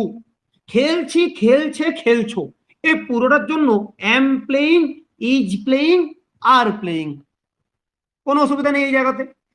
I am playing, he is playing, you are playing. তাহলে ডেফিনেটলি এম প্লেইং মানে খেলছি, ইজ প্লেইং মানে খেলছে, আর প্লেইং মানে খেলছো। এটা ক্লিয়ার আগে, এইটুকু মাথায় ঢোকাতে হবে। আচ্ছা ঠিক আছে, আই মানে যদি আমি হয় তাহলে খেলছি মানে এম প্লেইং, সে মানে যদি হি হয় তাহলে খেলছে মানে ইজ প্লেইং, তুমি মানে যদি ইউ হয় তাহলে খেলছো মানে আর প্লেইং। বেশ, লক্ষ্য করো তো, খেলার ইংরেজি তো প্লে, মানলাম, খেলার ইংরেজি প্লে, খেলার ইংরেজি প্লে। অনেকে ভাবতে পারে যে খেলছি মানে, মন দিয়ে শোনো, মন দিয়ে শোনো, কেন এখানে এম ইজ আর বসাতে হয় তার কারণ বলছি। কেন এম ইজ আর বসাতে হয়, প্রেজেন্ট কন্টিনিউয়াস টেন্সে কেন এম ইজ আর বসাই তার কারণ বলছি, অতীতে কেউ বলেনি কেন বসাচ্ছি আমি, তার কারণ বলছি, মন দিয়ে শোনো। আমি ধরে নিলাম অনেকেই ভাবে যে ঘটমান মানেই ক্রিয়াপদের সাথে আইএনজি যোগ। ধরে নিলাম ক্রিয়াপদের সাথে আইএনজি যোগ, যে খেলার ইংরেজি প্লে, আর সেটা যদি ঘটমান হয়, কন্টিনিউয়াস হয়, তাহলে প্লেইং। বেশ, আমি এম ইজ আর কে তুলে দিলাম, এম ইজ আর কে তুলে দিলাম। I playing, he playing, you playing, I playing, he playing, you playing. কি করে হবে? বাক্যের পুরুষটা পাল্টে গেল আর তুমি ক্রিয়াপদটাকে সব জায়গায় একই রেখে দিয়েছো। বাক্যের পুরুষ পাল্টে গেল, তুমি ক্রিয়াপদ সব জায়গায় একই রেখে দিয়েছো, অর্থটা আলাদা হবে কি করে? কই, তুমি তো ইংরেজি বাংলায় বলনি আমি খেলছি, সে খেলছি, তুমি খেলছি। কই বলো বাংলাতে আমি খেলছি, তুমি খেলছি, সে খেলছি তো বলনি। তুমি তো ক্রিয়াপদের সাথে পরিবর্তন করেছো রে বাবা, তুমি তো ক্রিয়াপদের সাথে পরিবর্তন করেছো। আমি খেলছি, সে খেলছে, তুমি খেলছো। তুমি সব জায়গায় তো বলনি আমি খেলছি, সে খেলছি, তুমি খেলছো। তাহলে ইংরেজিতে কি করে বলবে I playing, he playing, you playing? তাহলে তো সব এক হয়ে গেল, আমি তুমি আর সে এর কোনো পার্থক্য থাকলো না। ও ভাই থামবে না, আমি খেলছি, তুমি খেলছো, আর সে, ও থ্যাংক ইউ ভাই। আচ্ছা, না আস্তে এই জায়গায় জোরে বলবো, আমি খেলছি, সে খেলছি, আর তুমি খেলছি হয়ে যাবে যদি শুধু তুমি প্লেইং প্লেইং প্লেইং বসিয়ে দাও। পরিবর্তন করবো কোথায়? তুমি বলবে স্যার বাংলাতে ওই খেলা ক্রিয়াপদের সাথেই পরিবর্তন করতে পারছি, একটা ছি বসাচ্ছ, একটা ছে বসাচ্ছ, একটা ছো বসাচ্ছ। বেসিক্যালি আমির ক্ষেত্রে ছি বসাচ্ছ, সে এর ক্ষেত্রে ছে করছো, আর তুমির ক্ষেত্রে ছো করছো, পরিবর্তন হয়ে যাচ্ছে। ইংরেজিতে তাহলে কি করবে? কি করবে? কি অপশন আছে আমাদের? আই প্লেইং, হি প্লেয়ং, ইউ প্লেয়ঙ্গো, এরকম করবো কিছু? এরকম করবো? আই প্লেইঙ্গি, হি প্লেইঙ্গিস, ইউ প্লেয়ঙ্গো করা যাবে? শুনলেই তো বমি পাবে। করা যাবে না, করা যাবে না। তাহলে এই পরিবর্তনটা ইন্ডিকেট করার জন্য, মন দিয়ে শুনে নাও, এই পরিবর্তনটা ইন্ডিকেট করার জন্য বাইরে থেকে একটা এমন ক্রিয়াপদ আনতে হবে যেটার রূপ পরিবর্তন করা যায়, যেটার রূপ পরিবর্তন করা যায়। সেই ক্রিয়াপদটির নাম হচ্ছে আমাদের ভগবান, be verb, BE, be verb. এর বহুল রূপ, এর বহুল রূপ শ্রীকৃষ্ণ, এর বহুল রূপ। প্রেজেন্ট টেন্সের রূপ হচ্ছে এম, ইজ, আর প্রেজেন্ট টেন্সের রূপ হচ্ছে এম, ইজ, আর। বেশ, আই এর পরে এম বসে, হি এর পরে ইজ বসে, ইউর পরে আর বসে। আই এম প্লেইং মানে আমি খেলছি, হি ইজ প্লেইং মানে সে খেলছে, ইউ আর প্লেইং মানে তুমি খেলছো।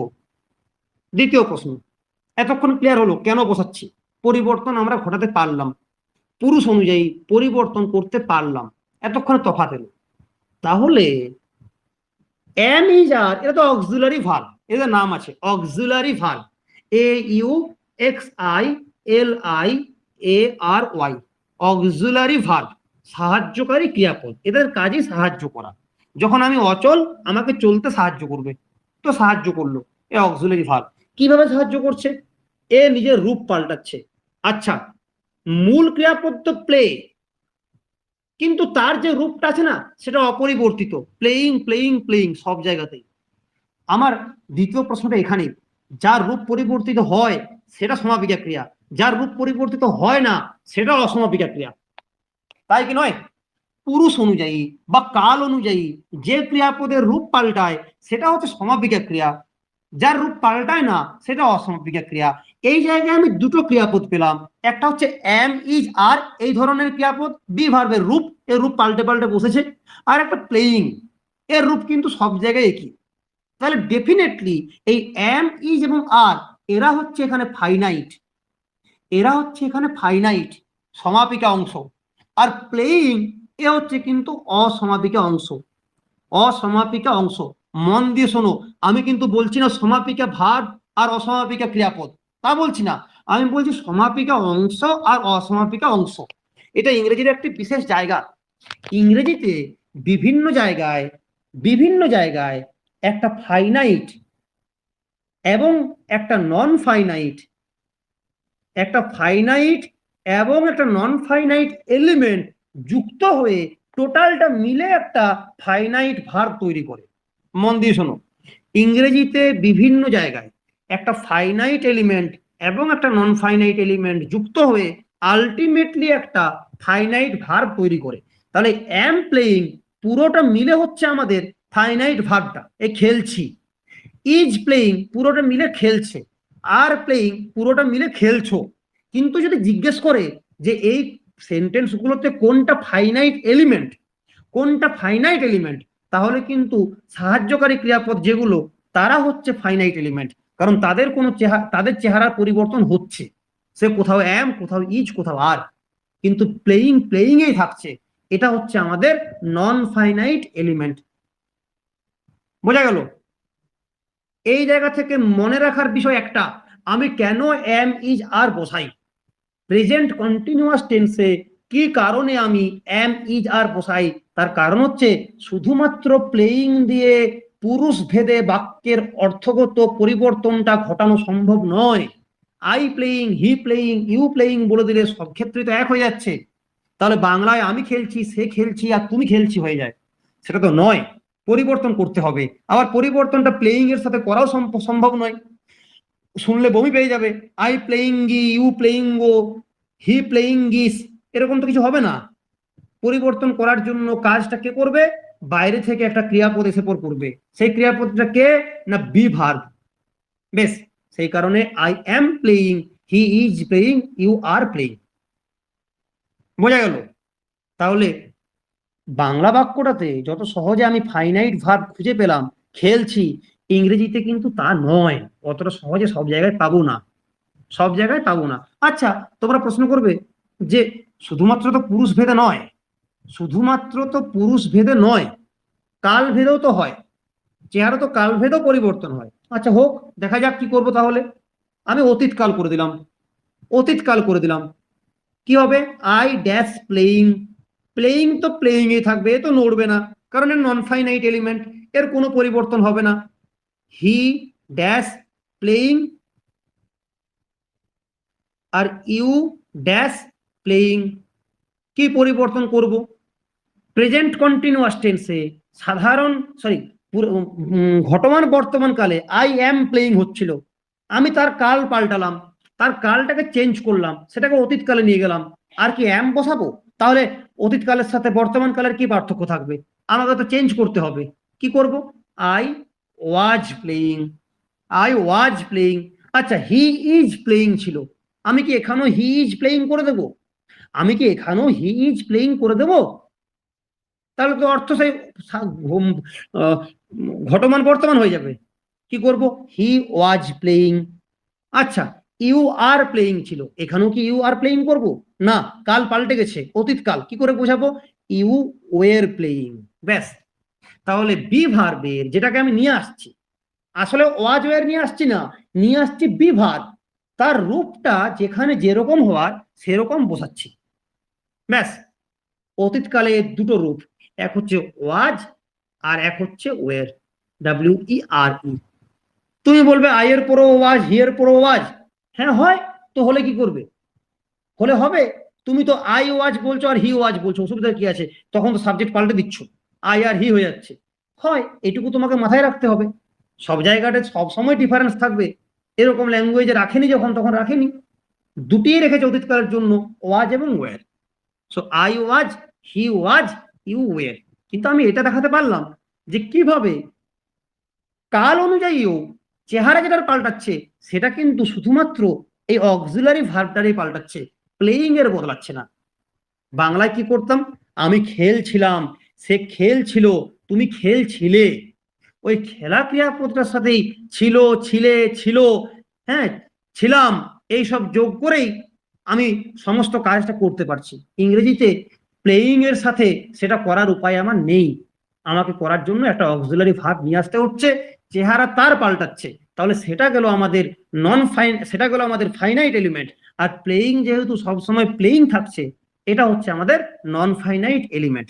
টোটালটা মিলে একটা ফাইনাইট ভার্বের অর্থ প্রদান করছে, টোটালটা মিলে একটা সমাপিকা ক্রিয়ার অর্থ প্রদান করছে। আই অ্যাম প্লেইং মানেই হচ্ছে আমি খেলছি, আই অ্যাম প্লেইং মানেই হচ্ছে আমি খেলছি। তাহলে বাংলাতে ক্রিয়াপদের সাথেই যখন আমি পরিবর্তন করতে পারি, সেই সুযোগটা ইংরেজিতে সবসময় নেই, সবসময় নেই। কিছু কিছু ক্ষেত্রে আছে, কিছু কিছু ক্ষেত্রে আছে। যেমন ধরো আমি খেলি, সাধারণ বর্তমানকাল, সাধারণ বর্তমানকাল, আমি খেলি, আই প্লে, সে খেলে, হি প্লেজ। প্লে ভার্বের সাথেই আমি পরিবর্তনটা করলাম, আই এর পরে প্লে করলাম, হি এর পরে প্লেজ করলাম ক্রিয়াপদের সাথে। তাহলে এটাই সমাপিকা ক্রিয়া, এটাই সমাপিকা ক্রিয়া। তার পরিবর্তন হচ্ছে, পুরুষ ভেদে তার চেহারা পাল্টালো, এটাকে অতীতকাল করে দাও, সাধারণ অতীতকাল করে দাও। আই প্লেড, ওই তো ক্রিয়াপদের সাথেই পাল্টাচ্ছে, চেহারা প্লেয়ারেই পাল্টে গেল।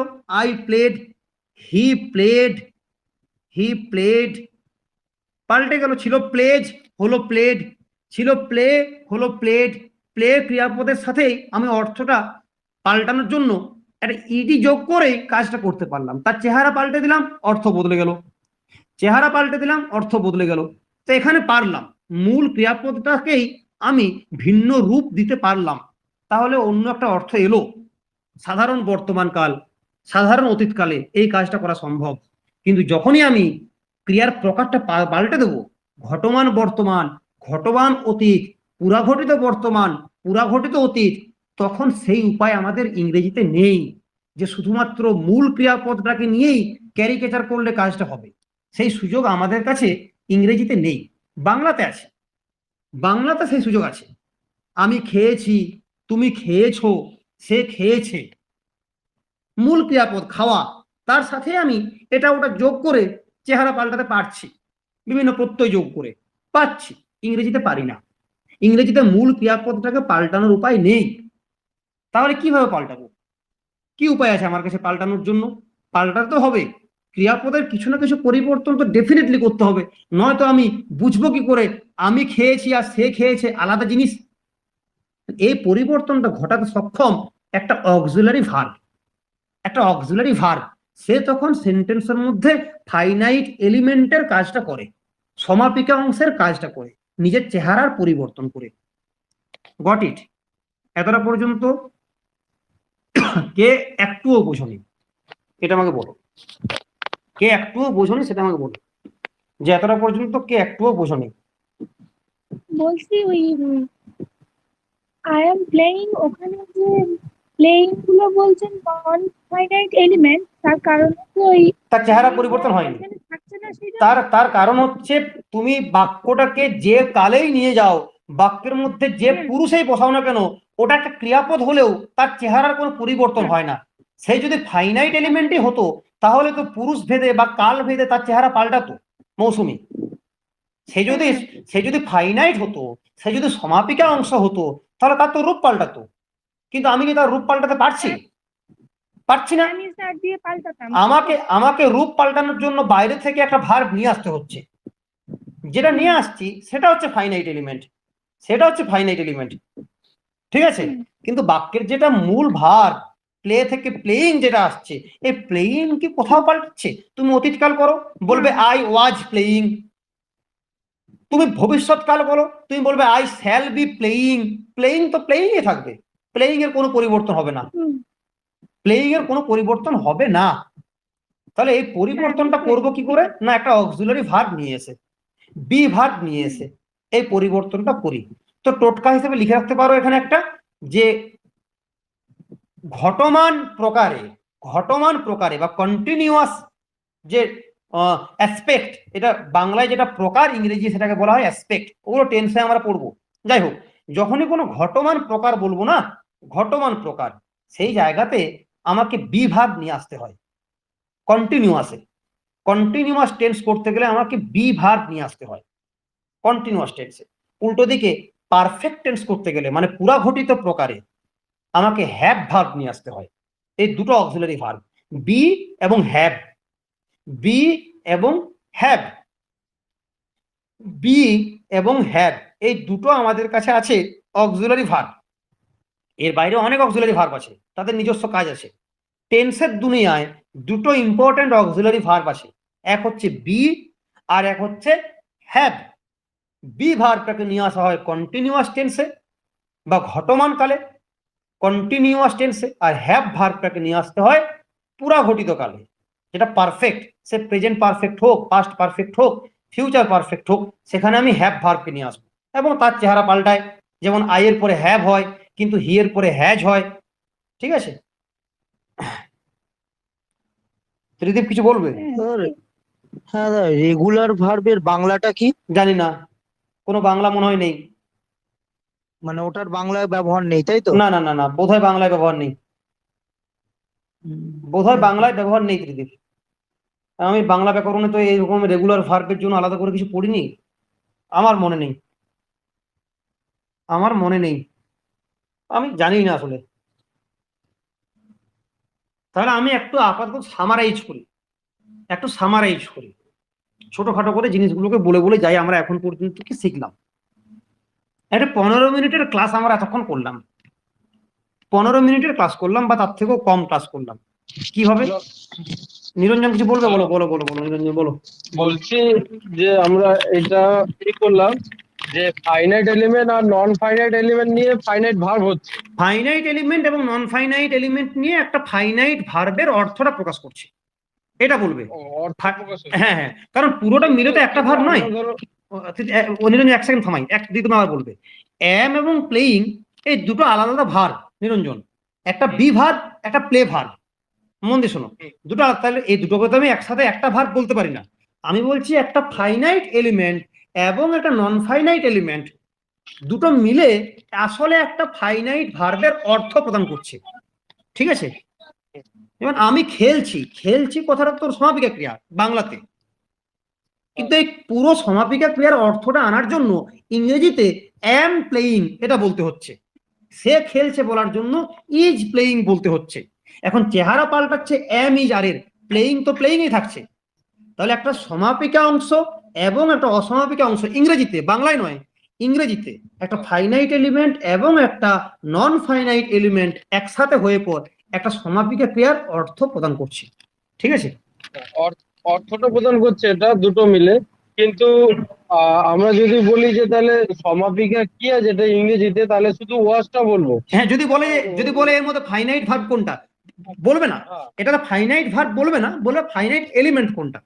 ঠিক আছে, যদি মানে ভার্ব বলবেন আমাদের ফাইনাইট ভার্ব বলবে যে এখানে এই সেন্টেন্সে finite, what is the finite element in this sentence, তাহলে বলবে অ্যাম অথবা ইজ অথবা আর। ঠিক আছে, এটা ফাইনাইট এলিমেন্ট। আর প্লেইংটা হচ্ছে নন ফাইনাইট।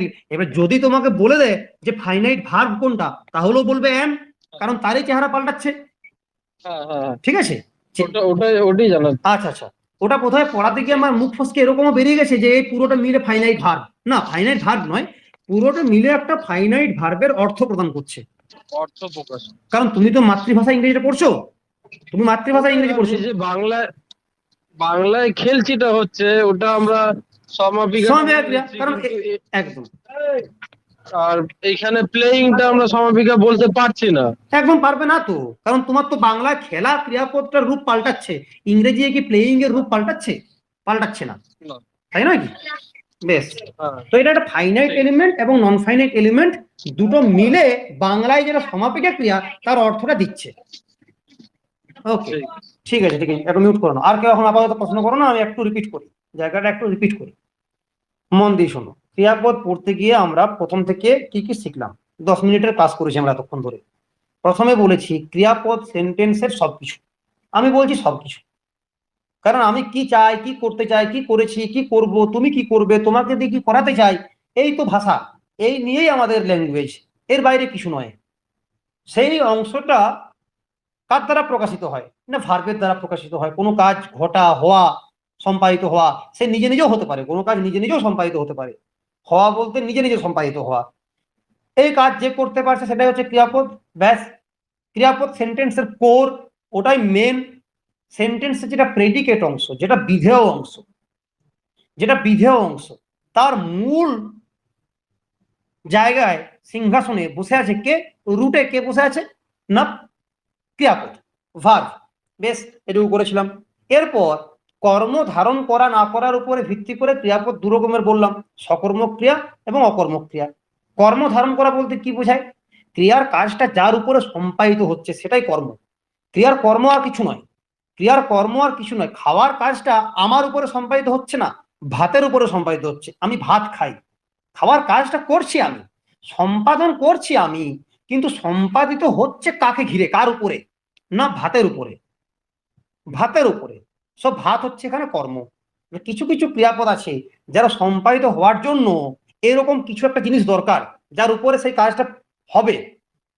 যেমন যদি পড়ার কথা বলি তাহলে বই দরকার, খাওয়ার কথা বললে তরল পানীয় দরকার, আরো কিছু দরকার, কিছু তো দরকার আমার। বেশ, তাহলে সেগুলো সব সকর্ম, কারণ তারা কর্ম ধারণে সক্ষম, কর্মটা উল্লেখ থাক বা না থাক। কিন্তু উল্টো দিকে দৌড়ানো, ঘুমোনো, হাঁটা, এদের জন্য কর্ম দরকার নেই। কি কর্ম নেবে? হাঁটাটা কার উপরে প্রদত্ত মানে প্রযুক্ত হবে? থোড়ি না কারোর উপরে প্রযুক্ত হবে। তুমি হাঁটার কাজটা করবে, এটুকুই শেষ। তুমি হাঁটার কাজ করবে, তুমি ঘুমানোর কাজ করবে, ব্যাস। কারোর উপরে ঘুমানোটা সম্পাদিত হবে না। কিন্তু বই পড়াটা, পড়াটা বইয়ের উপরে হতে পারে, ম্যাগাজিনের উপরে হতে পারে, কিছু একটা জিনিস দরকার। তো এর বেসিসে ট্রানজিটিভ ভার্ব এবং ইনট্রানজিটিভ ভার্ব আমরা পড়লাম। বেশ, এবারে বললাম ক্রিয়াপদের চেহারার পরিবর্তন, এটা করতেই হবে। বাক্যের অর্থ কাল ভেদে এবং পুরুষ ভেদে যে অর্থ পার্থক্য ঘটাতে হয়, সেই অর্থ পার্থক্যটা আসলে ক্রিয়াপদের মধ্য দিয়েই ঘটিয়ে থাকে। সেই পার্থক্যটা আমরা ক্রিয়াপদের মাধ্যমে ঘটিয়ে থাকি। যেমন তুমি বলতে পারো আমি খেলি, আমি খেলছিলাম, আমি খেলছি, আমি খেলবো, সে খেলছে, সে খেলছিল, সে খেলবে। এত কিছু পরিবর্তন আমরা কার উপরে করছি? না ক্রিয়াপদের উপরে করছি।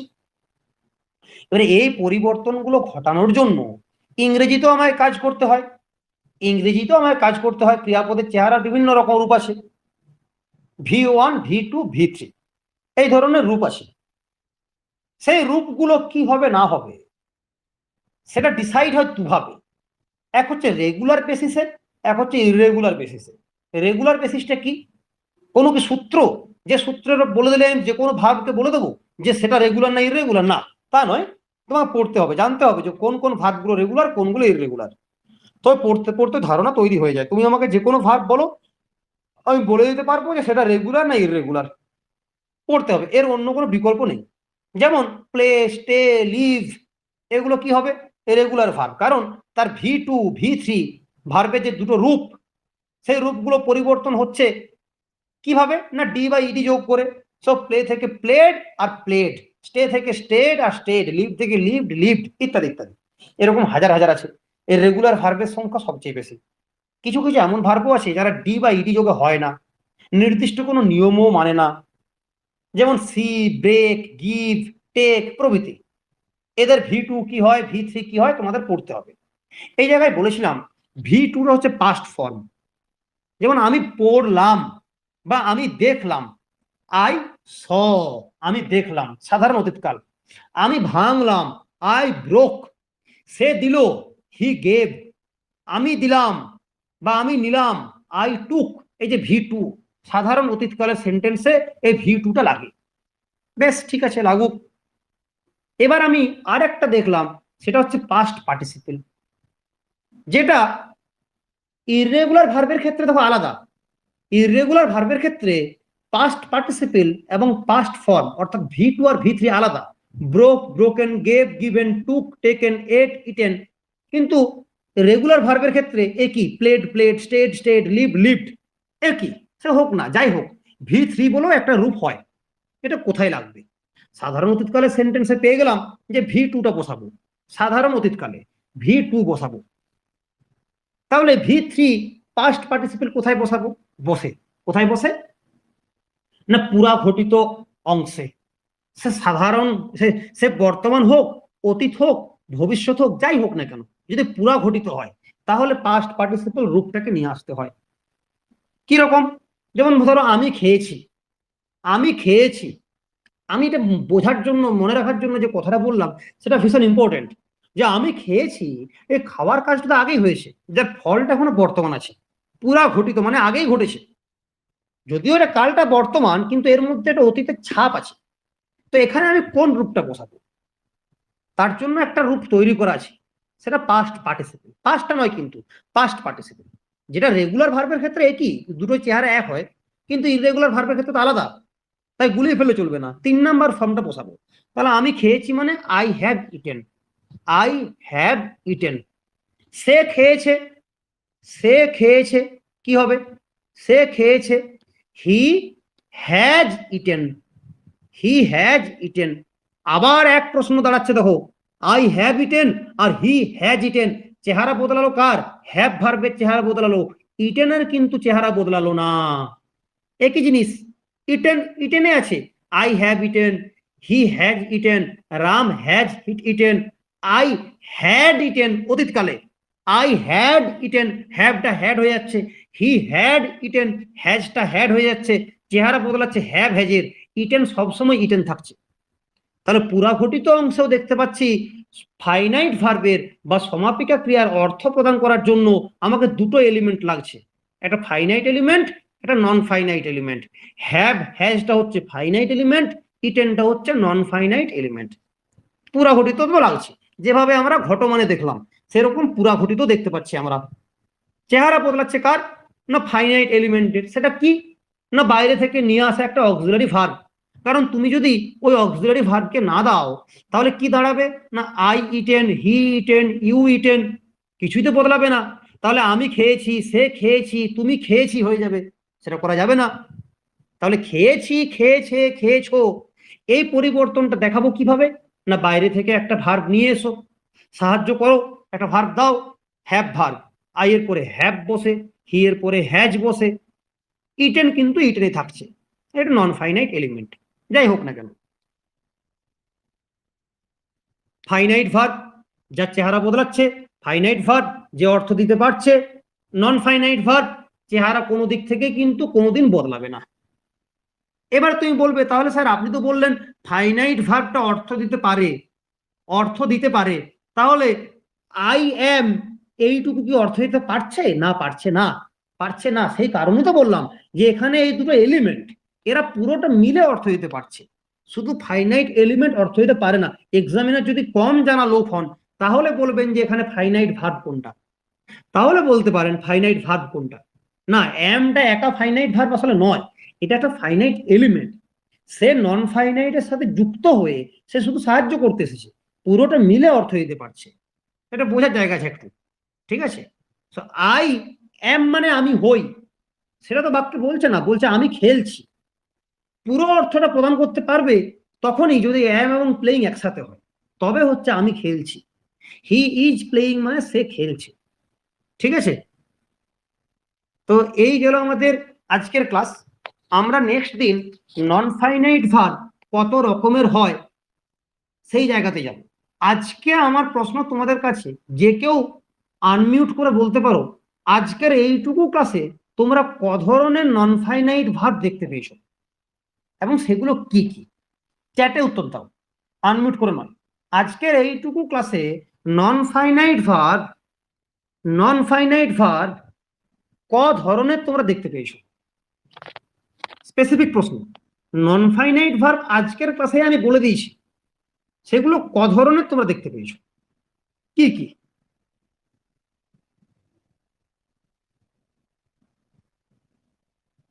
একটাই আইএনজি যোগে, এক্স্যাক্টলি পূজা, আইএনজি যোগে একদম, প্লেইং, গোয়িং, রিডিং, সব এগুলো নন ফাইনাইট এলিমেন্ট, এরা নন ফাইনাইট ভার্বও হবে। বেশ, আরেকটা কোনটা? আরেকটা কোনটা, তার নাম কি? তার নাম কি? ইডি সবসময় তো ইডি নয় অনন্যা, সবসময় ইডি নয়, সবসময় ইডি নয়।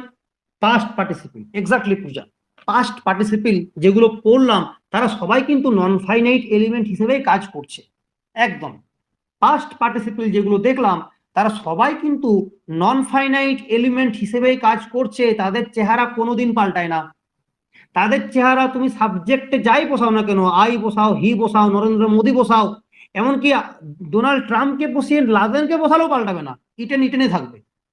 যদি লাদেন খায় না, ও যদি বোমাও খায় তবু ইটেনই হবে, ওর চেহারা বদলাবে না, সে তুমি যাই বসিয়ে দাও, ঠিক আছে? সো মানে যাই বসাও ও ইটেন থাকবে, ও চেহারা বদলাচ্ছে না, এটা পাস্ট পার্টিসিপেল, সে চেহারা তুমি দেখতে পেলে। গিভেন, ব্রোকেন, সিন, ইটেন, এই প্লেড, আমি খেলেছি, আই হ্যাভ প্লেড, আমি খেলেছি আর সচিন খেলেছে, আর সচিনের ছেলে খেলছে বা খেলেছে, যাই হোক না কেন ও প্লেডই থাকবে। সে সচিনের, আমার জায়গায় সচিন থাকুক আর ব্রায়ান লারা থাকুক, ও চেহারা পাল্টাবে না। যে মহাপুরুষ এই বসুক না কেন, প্লেডই থাকবে, তার চেহারা পাল্টায় না। তার মানে সেটা নন ফাইনাইট। Very good. তাহলে আমার প্রশ্ন, এই ভার্ব 3 নাম্বার যে ফর্মটা V3, এটা হলো পাস্ট পার্টিসিপল, এর নাম পেলাম একটা। তাহলে আইএনজি ফর্ম যেটা, সেটার কি নাম? প্লেড, ইটেন, গিভেন, এগুলো হচ্ছে পাস্ট পার্টিসিপল। এগুলো past participle. Played, eaten, broken, given, stayed, lived, seen, past participle. আমি বলছি playing, seeing, breaking, giving, taking, এগুলো তো এক ধরনের নন ফাইনাইট। এদের নাম কি? না পার্টিসিপেল। নিলয়, প্রেজেন্ট কন্টিনিউয়াস নয়, প্রেজেন্ট পার্টিসিপল। এদের নাম হচ্ছে প্রেজেন্ট পার্টিসিপল। এদের নাম হচ্ছে প্রেজেন্ট পার্টিসিপল। ভার্বের আইএনজি যুক্ত ফর্ম, এদের নাম হচ্ছে প্রেজেন্ট পার্টিসিপল। তাহলে V1, V2, V3, তারপরে আর একটা পেলাম, সেটা হচ্ছে V4। V4 মানে কি? ভার্ব প্লাস আইএনজি, যার নাম হচ্ছে প্রেজেন্ট পার্টিসিপল।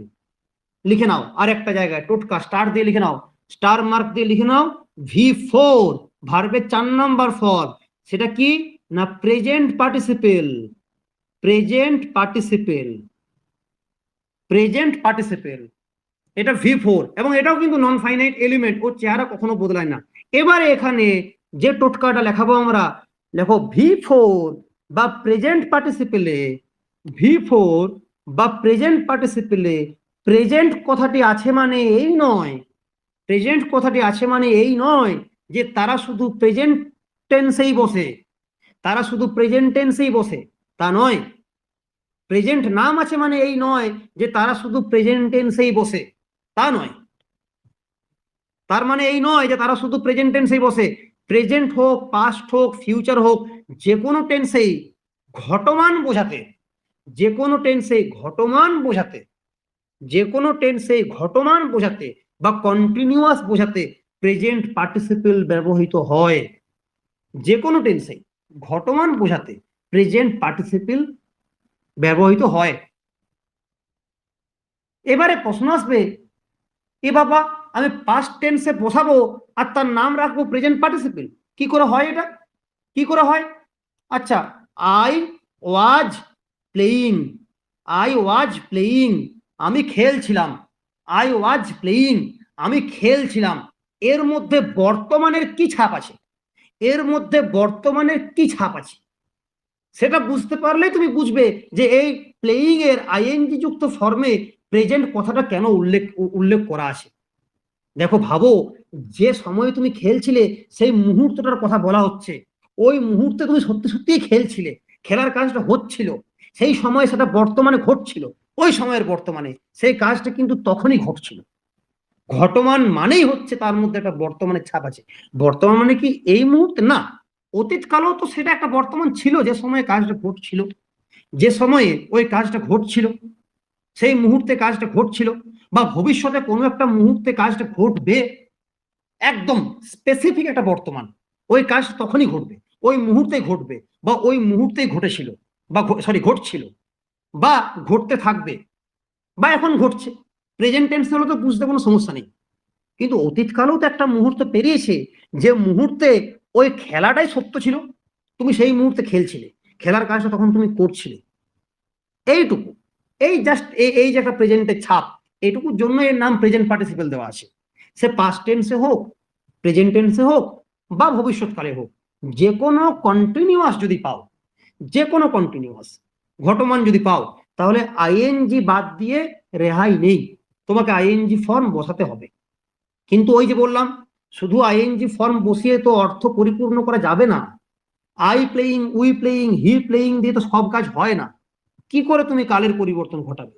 কি করে তুমি সাবজেক্ট অনুযায়ী পরিবর্তন ঘটাবে, পুরুষ অনুযায়ী পরিবর্তন ঘটাবে? এই ঘটানোর জন্য বাইরে থেকে অক্সিলারি ভার্ব নিয়ে আসতে হয়। সেটা কি না? Be verb. প্রেজেন্ট টেন্সে বি ভার্বের 3টে রূপ, এম, ইজ, আর। পাস্ট টেন্সে 2টো রূপ, ওয়াজ, ওয়ের। ব্যাস। তাহলে V1, V2, V3, V4 আমরা পেলাম। V1 মানে বেস ফর্ম, V2 মানে সাধারণ অতীতকালের রূপ, V2 সাধারণ অতীতকালের রূপ, V3 মানে পাস্ট পার্টিসিপল, V4 মানে present participle. Past participle regular ভার্বে একরকম হয়, ইররেগুলার ভার্বে একরকম হয়। প্রেজেন্ট পার্টিসিপল সবসময় একই, আইএনজি যুক্ত।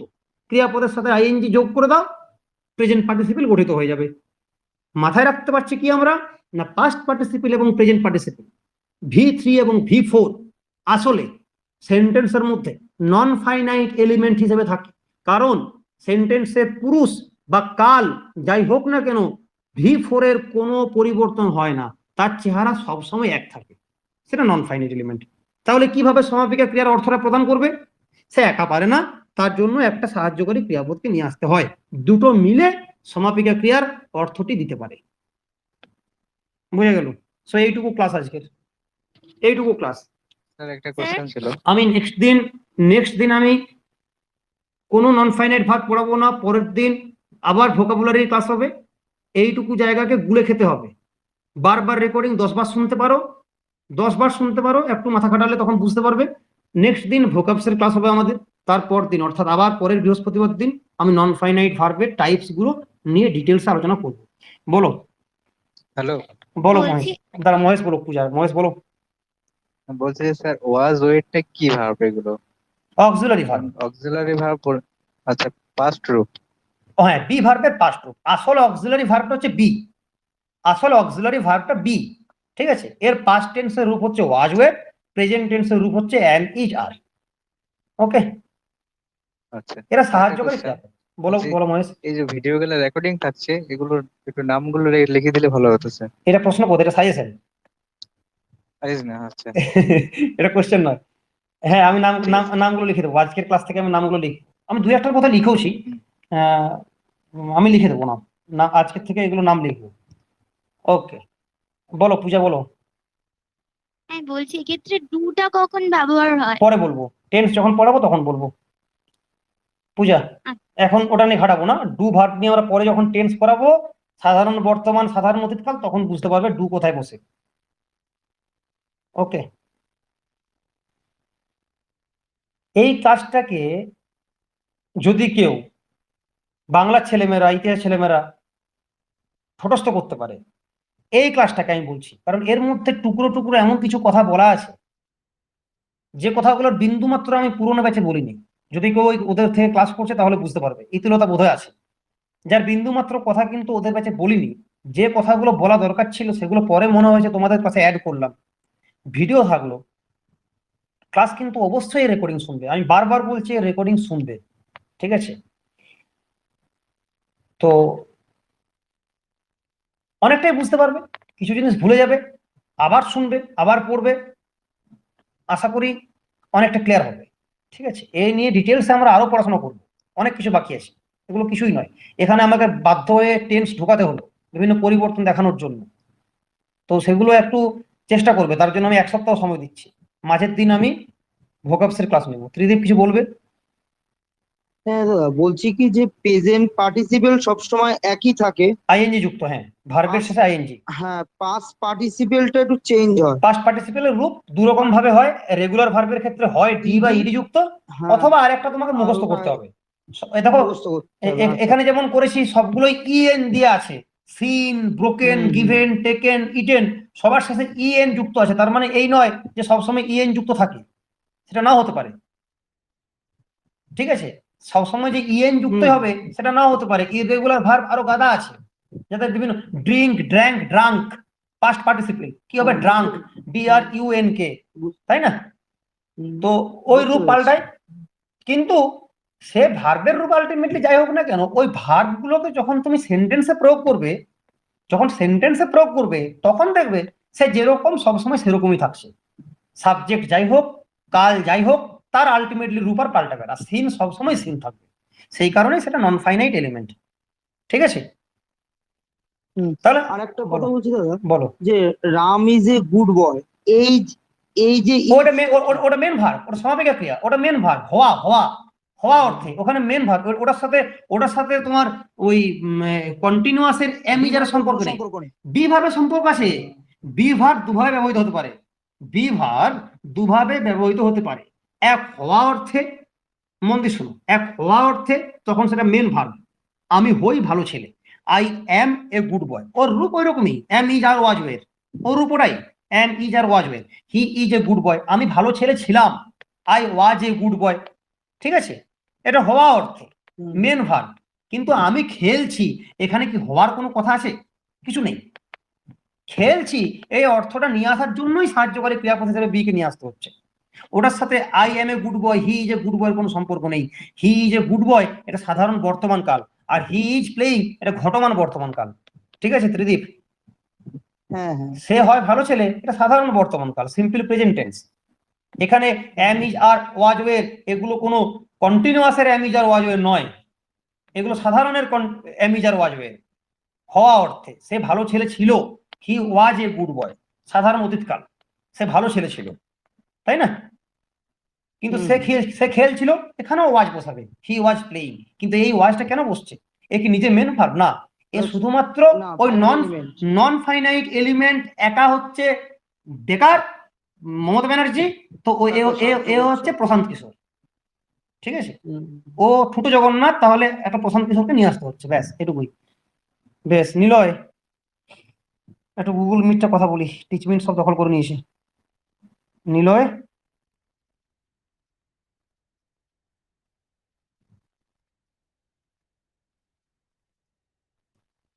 পাপিয়া দি, আচ্ছা নিলয় আনমিউট করছে। হ্যাঁ ঋষিতা বলো।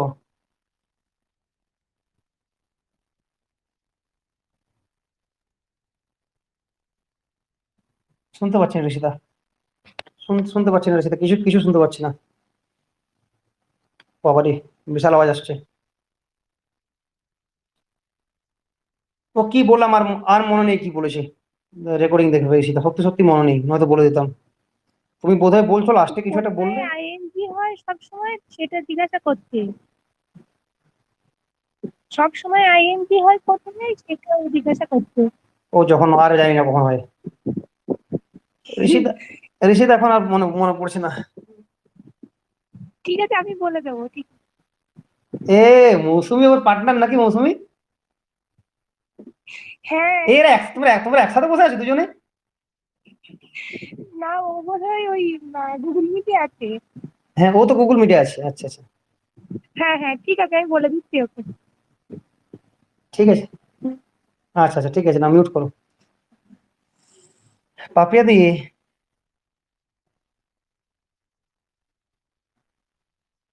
পড়াশোনা করছো নাকি গো?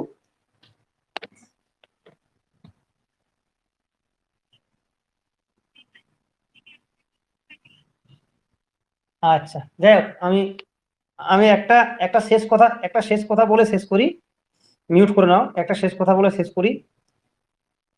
বাংলাতে সমাপিকা ক্রিয়া ইংরেজিতে সবসময় ফাইনাইট ভার্ব হয় না।